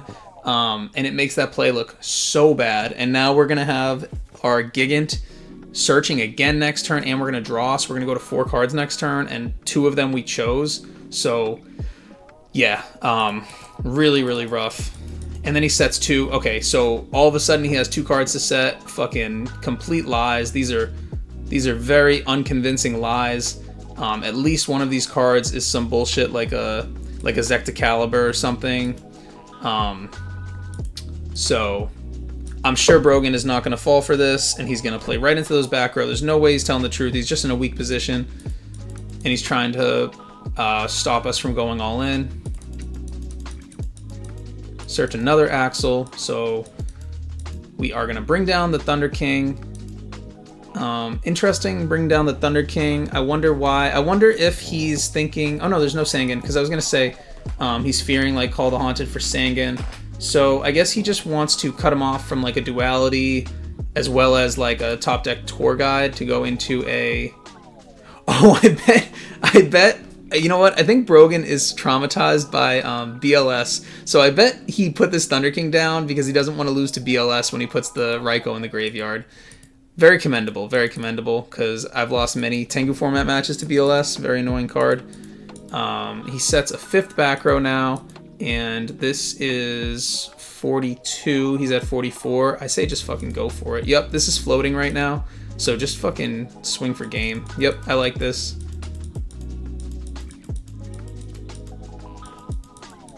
And that is GG, baby. Brogan does it again. The GOAT, you already know. Ah, it was his Excalibur. Oh, and then this duality got turned off by the Thunder King. Wow, very nice. Very, very nice. And this was a warning too late. This is probably what he drew for turn. Yep, that was pretty nasty. Good win from Brogan. Shout out Brogan. All right, on to the next one. All right, back at it. This is wave 2 of our semifinal round against Rhino. I'm going up against Cold Madness. I'm pretty sure Cold Madness is the only person on Team Rhino that won their Wave 1 match. So we only lost 1 match, I think, in Wave 1. Because, yeah, I think I beat Tim. Yeah, I'm pretty sure he's the last one left. And there's like 4 of us left or something. Or maybe 5. I don't know. Oh, no, it would be 4. I don't know. But, yeah. So me against Cold Madness. He wishes good luck. Obviously, we're not going to say it back, and then we win dice. That's why we don't say it back. And yeah, I know he's on he's on Wind Up, and I'm on Gear Geas. This is a very favorable matchup. But yeah, we open very awkward. We open our MK2 and Axle. No Arsenal, no Armor, no Gear Frame.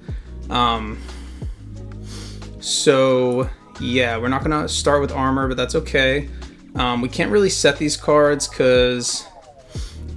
I mean, I could technically, like, set one of them as a bluff, but I just don't think it's, like, super valuable. I guess maybe you could bait a Dark Hole, but, like, if they don't clear it that turn, then it becomes really obvious the following turn that it wasn't an Armor, because he knows I'm on Gear Gia. So, I think I'm just going to end up setting an MST for a possible Factory. We saw him open Factory all 3 games last round, and then these are actually really low-value traps into Wind Up. Fiendish is probably the better one for a possible tour guide. So am I going to... I think I do need to set an MST as an opener and one of these traps. So I set the Bottomless. Okay, because the Bottomless gets progressively worse, but the Fiendish can, you know, hit a monster afterwards. Okay. So he goes Blind Space into 2, so he doesn't have Heavy, which is great. Hits a Bottomless, and then he opens Rabbit. Did he open? Yeah, he opened Rabbit. He opened Rabbit Factory again. That's 4 games in a row from Cold Madness. But we did set the MST, and he missed the MST, fortunately. So we are going to MST his Factory, so we won't get the plus. Sets 2, has 1 in hand. And then we find the Arsenal, which is great. So we really have to dodge a Bottomless warning. So we're probably going to go... MST to try to get rid of a Bottomless and get this Arsenal summon through. And we nail it. Let's go. Okay, so this Arsenal is going to walk. So now... Oh, never mind. Okay, he had warning. Okay. But actually, funny enough, that is the better thing to get hit with because that keeps our MK2 live, keeps our Axle live. So his opening hand was Rabbit, MST, Warning, Bottomless Factory, and then 1 more. Okay, another good hand from him. But we won dice. Okay, so we just have Fiendish. And we have follow-up with this MK2. He draws into a Thunder King. Yeah, sometimes people play Thunder King in the wind-up deck. I've played it with 1 Thunder King in the main before. Obviously, it looks like it conflicts with your Factory and your dualities, but not everyone plays duality. It's just such a powerful individual card, and you play so many traps in the main deck and wind-up, so it's just... You know, backing up a Thunder King with traps is really good.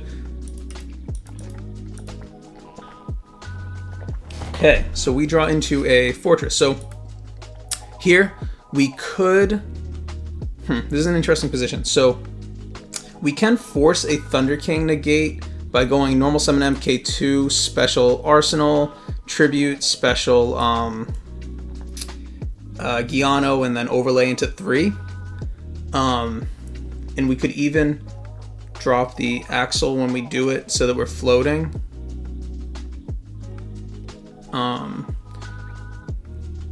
Or we could force the Thunder King with the Fortress.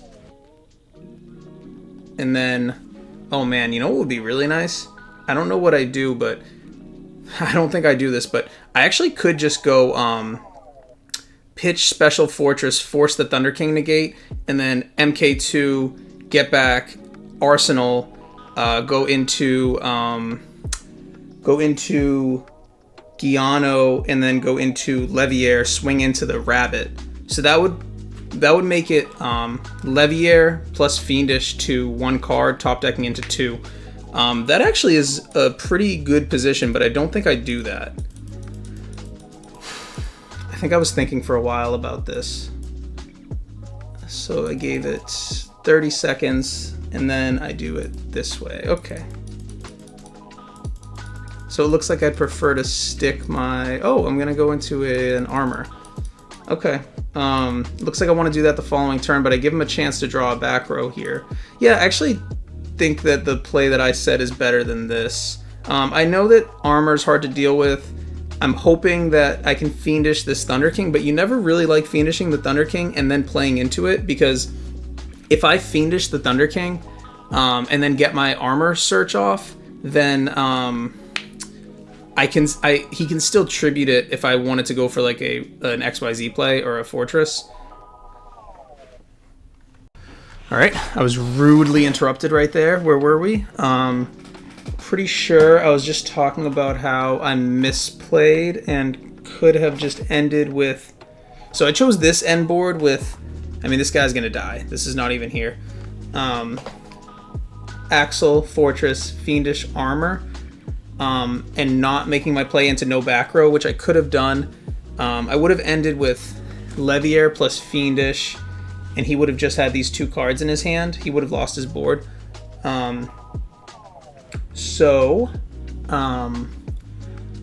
chose this field, probably in the hopes that he doesn't draw a trap, he can't clear my armor through Fiendish, and then I can Fiendish his Thunder King, flip my armor, search Arsenal, and then just hit over the Thunder King, but it's just so optimistic.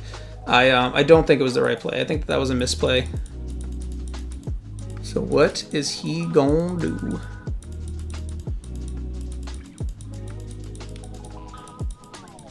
Yeah, he drew a back row. Yeah, I think that was a bad play on my part, honestly.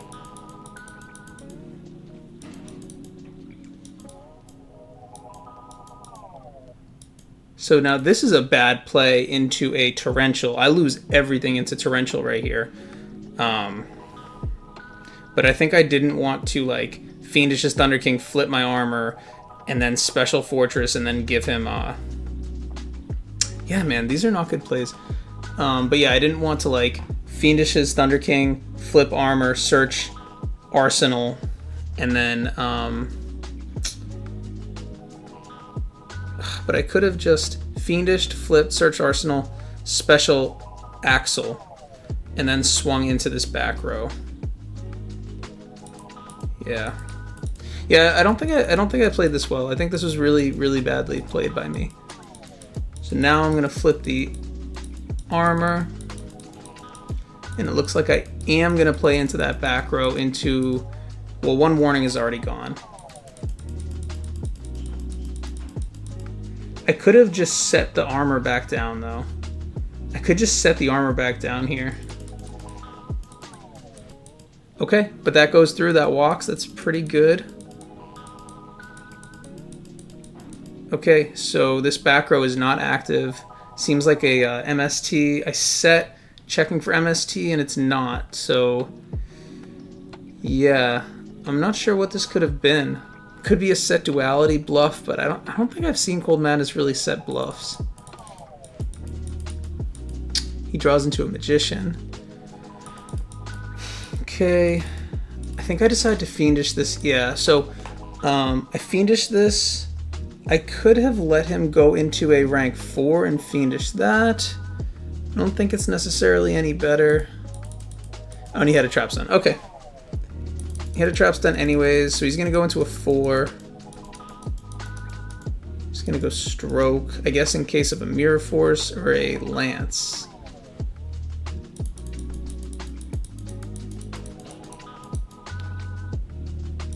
So he must have drawn stun last turn, and then this new one must be what he just drew.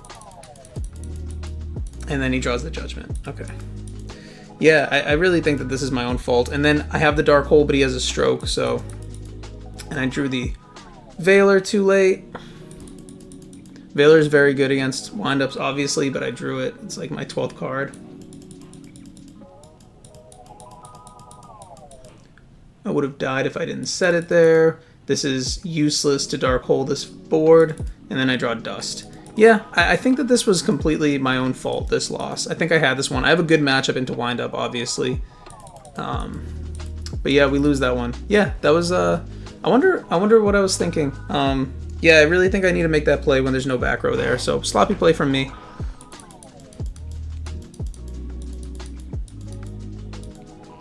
Okay, so we open armor. Guiano Fortress. Dust Bottomless MST. Okay. Solid hand. So I'm going to get my MST down in case he opens Factory for the 5th game in a row. And then Bottomless. This, man, I remember this. Yeah. So I remember I saw this in my opening hand and I was like, wow, this isn't even supposed to be in post board. I definitely didn't side correctly. Happens. But yeah, very sloppy. And he opens Magician Shark. Okay, so this is going to get punished by having the Bottomless in. Bottomless is not a good answer to this. And this is my own fault. This Bottomless should be... I don't know. I'd have to look at the sideboard. But yeah, this Bottomless shouldn't be in. So I Bottomless the Shark. Because... Why did I Bottomless the Shark there? So if I let the Shark resolve and then let this Magician get another Magician, he'll get another monster after that. So this guarantees that all he can do is go into a rank 4, which still kind of cooks, but it's better than letting him get like a Tears or something. So this, I was expecting him to have this MST because he went Mad Shark into back row post board. So you probably have the MST for the rivalry if you're doing this. But he just goes into a Utopia, so we don't get that cooked. It was a minus Bottomless, but we search the Guiano probably because we intend to... I'm sorry, the MK2 because we have the Guiano. We probably intend to bring down this Fortress. Yep, so we're going to Fortress into the back row. He has the Blackhorn post board, very good side into Gear Gia. Then I'm going to MST the other one, and this will let me go into my rank 3 to clear this Utopia. So we end up in a fine position after all. And now we're going to make my Tempo 27, but he has Tour Guide. Yeah, that is so rough. I wonder if he goes into... He could go Acid-Golem, but he also could just go... what is that thing called? Giga Brilliant, and then this Utopia will go to 28. Yeah, he just goes Giga Brilliant. So this is more damage. But this Utopia is going to get cleared, and now all he has is this Giga Brilliant. I wonder if he has a back row too. No, no back row. Okay, so we're just going to have to T-set. Puts this Utopia up to 31. This is a great feeling, but the Utopia will die as soon as I battle with it. And he swung into my Axle, so now I can actually grab back MK2 and go into Leviathan as long as he does not have a back row for me. But yeah, we're looking pretty rough right now. He does have a back row. Hopefully it's like a Torrential or something. The summon will go through and the attack goes through. So I am able to clear, so I'm okay. This Torrential is looking a little sus, but maybe it'll keep me alive. We're even on cards now. And he sets here. So he could have set a Magician, but he's already burned 2 Magicians. So I actually think that this is going to be a Sangan, and we draw into Gozen. So now we have Gozen, we have biggest guy on board, and we have Torrential Solemn. So we're actually looking so money right now. I don't choose to swing into the Sangan that I expect to be there. Tour guide is gone. So why don't I swing into what I expect to be a Sangan? Did I think that he might side Snowman in and I want to warning the Snowman?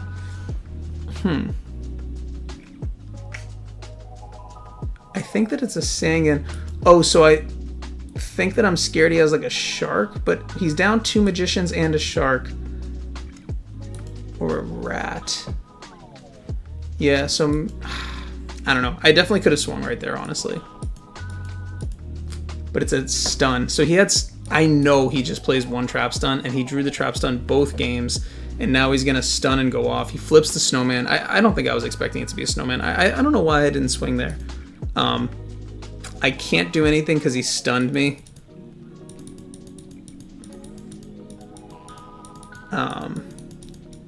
And yeah, he's just going to stun and kill me. And then he has the Reborn too. And I just hit him with the LOL. And I think I know GG leave. Yeah. So not a good look from your boy. Shout out Cold Madness. I definitely feel bad that I was a little salty after this one. This is pretty crazy. He had stun both games and then Reborn.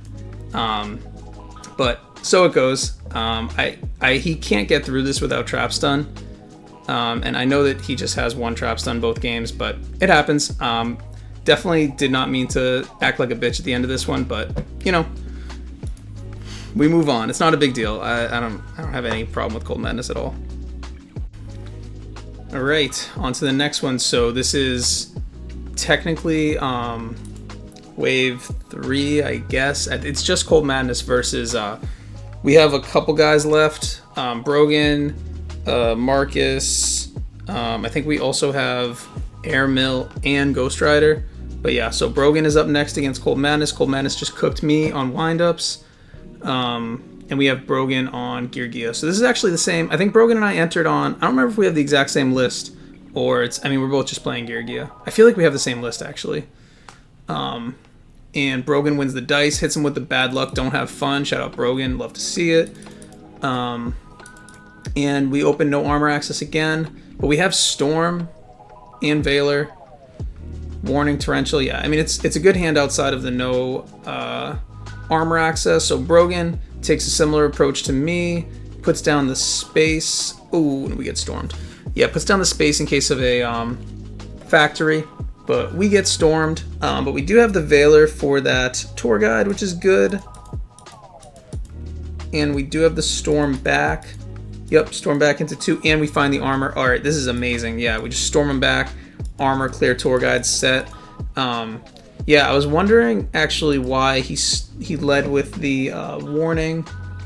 Oh, you know what? It's probably because I was thinking that Torrential is better while we don't have a board, but he probably led with the warning in case of Rabbit. That's probably why he did that. But it just makes it weird now with warning or with Torrential now that we do have the armor. But he didn't know he was going to draw into armor. So we're just going to go armor flip summon. There's literally nothing that punishes this, even if he does have the warning. We have MK2 to follow up. Search Axle. We're just going to go straight into a GGX. Nice. I'm guessing he is going to search an Arsenal. Yep. Oh, shit. And he does not risk the Mirror Force. I don't know if we've seen a Mirror Force at this point, but GGX armor is really, really hard to punish because even Dark Hole, we are... Oh, we're not floating because we didn't get into a Giano. So Dark Hole does punish, but we will still be up cards. And we could compulse the armor, but we probably wouldn't because we have the MK2 in hand. So we can get punished by Dark Hole because we were not able to get to a Giano. But yeah, this is a very strong position. This is really hard to deal with. So it was an MST back there. Try to snipe, hoping that the other back row is not going to allow us to play, to stop a play. So he had a rat, and he goes rat into rat. Brogan hitting him with the K. Nice, nice, nice. And is he going to go boat into back row? Let's see. Yes, he does. He goes boat into back row. I am not 100% sure why he did this. I don't understand why he did this, because you're burning your boat. I mean, maybe it makes sense if his last card in hand is Avarice, because it gets him closer to 5. Because he's going to go into his 3rd rat off this, I would assume, and make a rank 3. Oh, we just compulse. I don't know what his last card was. Yeah, and then Colt Madness Scoops. Yeah, so we got him there. I don't understand why he went into boat there, unless his last card was Avarice. These get stormed. So he had double rat tour guide. Yeah, he kind of got cooked by that storm. And the Veiler was really good. MST, so his last card's whatever he draws for turn here. So if it was an Avarice, that boat makes sense. Otherwise, I'm not sure why he went for the boat there.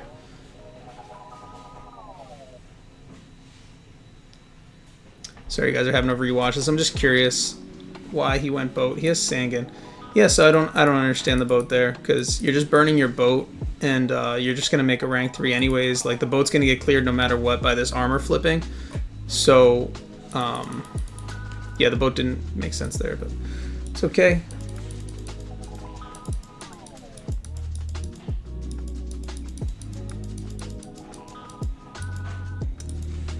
Alright, we open Storm again with the Dust, and we open Veiler again. He opens Torgat again. This is going to get hit with another one.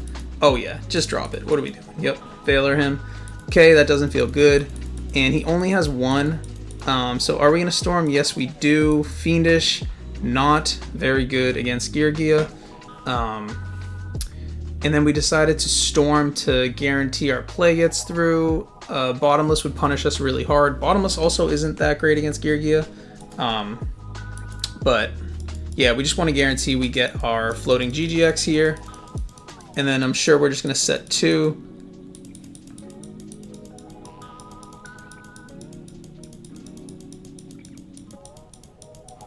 Okay, so now it's basically answer this or go down a lot of cards. I'm going to dust the MST, so probably this was the higher value one. That's interesting, he set an MST post board. That's very interesting because you need this card to play the game post board on windups. I'm really surprised he set this, so I guess we'll have to check after if he has like another MST or a Twister in his hand. So this does not look to be a Fiendish Chain. Might be like a summon stop that he drew too late for the Gigant. So here he's probably thinking, I don't want to search a gear frame in case this is a torrential, force everything to miss timing. So he's probably just going to... He's not even going to summon into the torrential. Oh, and we drew Gozen. Oof. Okay. Yeah, that's why you don't set your MST. He better have another answer to the Gozen. He has the Dark Hole. That's a very good answer. But we float with the Giano. But he has the out. We're definitely not going to Fiendish this to keep this, because we already have the MK2 follow-up. And we draw an Axle, which floats. That's very good. Yep, just summon the MK2. Now, oh, he goes into armor. He does not want a rank 3. Because, well, you don't really want to go Leviair with the Gozen set. So I guess he's just saying you are not going to have an easy time dealing with another armor. He did have Torrential. Okay, nice. So it's good that we didn't search something and summon something next to our Gigant that would have forced it to miss timing into Torrential, so it's a heads-up play. We get Torrentialed. I wonder if we're going to Fiendish this Rabbit to just get rid of the Rabbit. We don't need to, yeah. We don't need to, yeah. Storm is still on, yeah. But yeah, we're floating with this Axle. So we have Gozen Fiendish. I mean, we expect that he...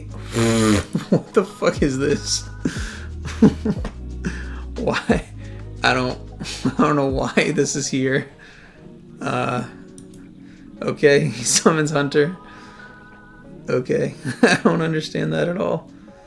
And he sided Snowman into me also.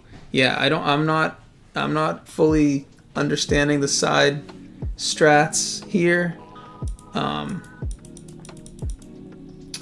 and it's a dark too. I didn't even know that. Wow. Because this is actually a Beast Warrior, so if we had Rivalry, those actually would... What even is this thing? Okay, it doesn't matter. We flipped the Gozen, and he didn't have an MST. So he set his MST, and he didn't have an answer to Gozen? That's crazy. That's crazy. That is a very weird play. But okay, so he gets hit with a Gozen, so he's probably just going to lose from that position.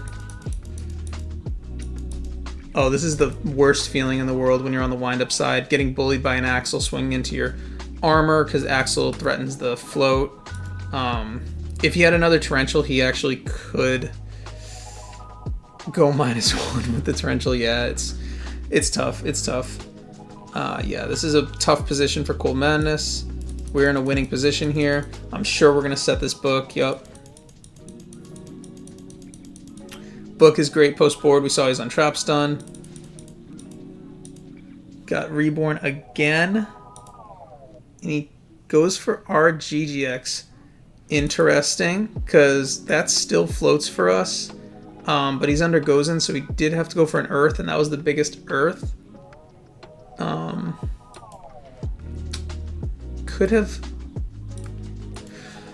He could have gone for a Giano or an MK2 and then overlaid, but then he plays into any back row. I guess he's just hoping to get there with our GGX, but our Axel floats and that GGX is going to float if we kill it too.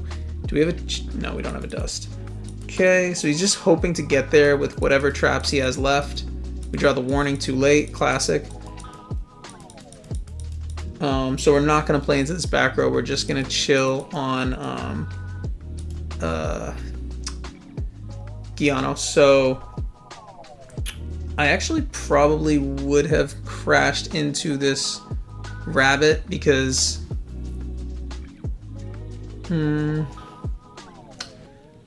yeah, maybe not. So I was thinking like you could crash into this rabbit so you don't get swung over by this Gigant for more damage, but actually the Gigant is definitely going to swing at the armor. So yeah, there's no need. So yeah, the rabbit swings at the MK2. And then Fiendish. Okay. So now we're hoping for no warning, basically. No warning, nice. But we saw he was on Black Horns. Dark Hole's gone, so I wonder if we just double armor here. Nice. Nice. Yeah, double armor is so nasty. This is not an easy thing for the wind-up deck to clear. Through Gozen, through Valor, through two back row that are real. Yeah, this is a very winning position if this armor goes down. Does he have Torrential? We already saw one Torrential, yeah. Does he have Torrential? Torrential's not the best for him here. He's thinking a lot. It makes me think he has Torrential.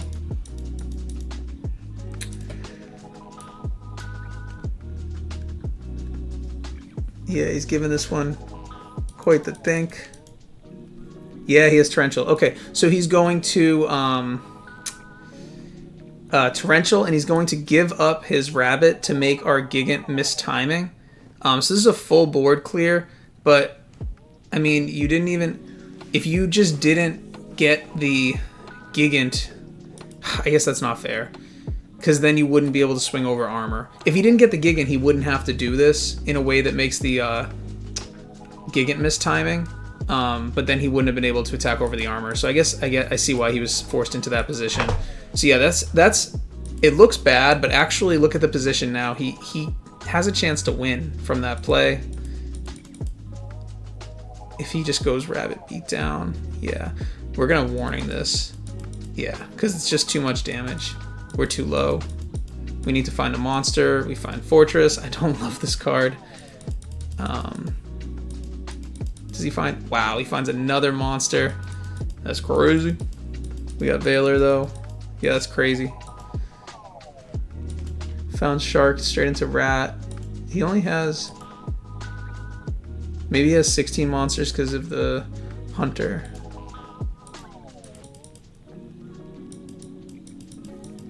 Damn.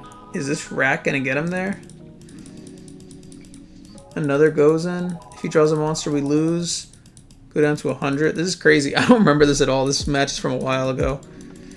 Are we gonna have to dark hole the... we have to dark hole the Rat. That's so funny. Does he draw another monster? No. We can't find a monster either, though. How many monsters? Oh, yeah. We've gone through most of our deck. We only have 1 Arsenal, 1 Armor, 1 Axle, 1 Gear Frame. Yeah, we don't have very many monsters. And then he draws Thunder King. Wow, that is a crazy game to lose right there. That's tough. Damn, that's so... Wow, that was crazy. Yeah, that was actually a nice play on the Rabbit Torrential, so that we couldn't float our Giano. So well played from Cold Madness there. Okay, look at this hand, dude. Oh my god. Thunder King is like an FTK versus windups, and we have Maxi, Goes In, and Judgment. That is crazy. This hand is so nuts. Yeah. Oh, and we don't open Thunder King.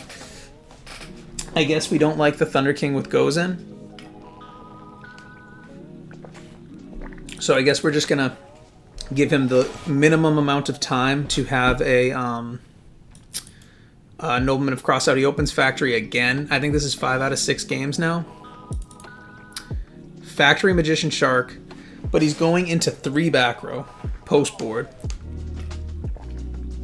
So he must have MST in hand. Yeah, Factory, Magician, Shark. That's crazy. He must have MST in hand. So we're definitely going to... This is the time to max C here. You don't want to just like say, oh, well, I have Goes In anyways. He certainly has MST. You do have the Judgment for the MST, so he's going to get blown out no matter what. Him having Factory makes it so that he's not going to go like mega neg. Because at the end of this, if we flip Goes In, he's going to MST from hand and then we Judgment. He'll end with 2 cards in hand, but he'll have the Factory and he'll get the Search off Factory. So Factory makes it so that, I mean, when you draw Factory, it's just so much better. It makes it so that it's not as committal, but he's about to get cooked for sure. And we have Max C, so yeah, he's going to get absolutely fried. I guess he's hoping there's like no warning, because this also gets cooked by warning. Because if we just warning the Magician effect, then he'll still get the Factory Search. But yeah, we just max it. Yep, that's the correct play. So we get a draw off that Shark. And then he has to decide what he wants to trigger. He can go Chainlink 1, Factory, Chainlink 2, Magician to avoid Torrential, but he doesn't do that for some reason. He goes 1 Magician, 2 Factory. This plays into Torrential. He knows we have an armor set, so I guess he doesn't think we'll Torrential. I don't know. But we actually... Okay, so this is really heads up from Brogan. So he's going to chain Goes In to the Magician effect. So it's going to force him to summon one of these attributes. He's definitely going to go for water, because he can go into a Leviathan, which is not the worst. And he activated the Magician effect, so he has to. Yep, go for the water. We get another draw. It's another maxi. This is so mean. And now all he can really do is go into a Leviathan, which, I mean, we could Fiendish it, or we could just let it go. I mean, yeah, we're probably just gonna Fiendish it when it gets its boost. Yeah, and then we get another draw. We'll probably Fiendish it on the boost. Oh, can we Fiendish afterwards and then it still loses its boost? Yeah, I think you can. Yeah, that was a, like, this game is over. I mean, look at this now. We have warning, maxi, and we drew into Torrential. We have Giano, so I'm sure we're just gonna go into like a we're probably just gonna search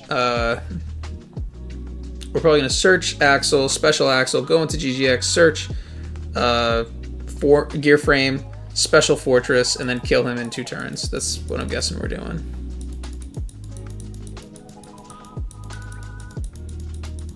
Yeah. Thunder King didn't do anything here, but I mean, it doesn't need to when we draw the Gozen. Yep, this shit is so over. And we have Judgment. Yeah, this shit's so over.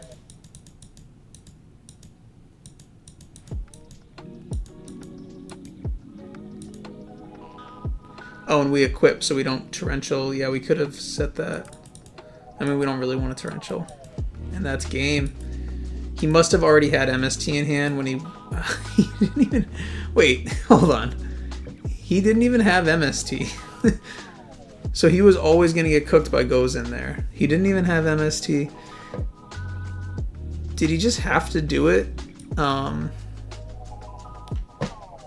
it looked like his hand was all monsters, so I guess he just had to play into the back row because we were going to kill him in a couple turns. He was going to lose a slow game.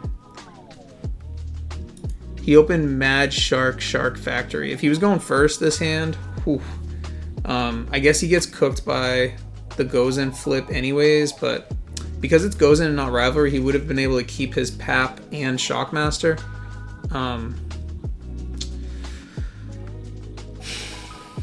What was the 6th card? Was it Tour Guide? Yeah, it was Tour Guide. Okay. Yeah, he had no MST. So he was just kind of praying into this back row that we didn't have Torrential or Compulse or Gozen or Rivalry or Warning or Judgment. So it's like super optimistic going into this, but we literally had Gozen and Judgment and Maxi. So there was never a chance there. But yeah, shout out Brogan. Does it again, and that advances our team to the finals. Cold Madness was the last surviving member of Rhino, so yeah, that'll put us into the finals. That'll be the end of this video. I might add something at the end, I'm not sure, but that was the last match.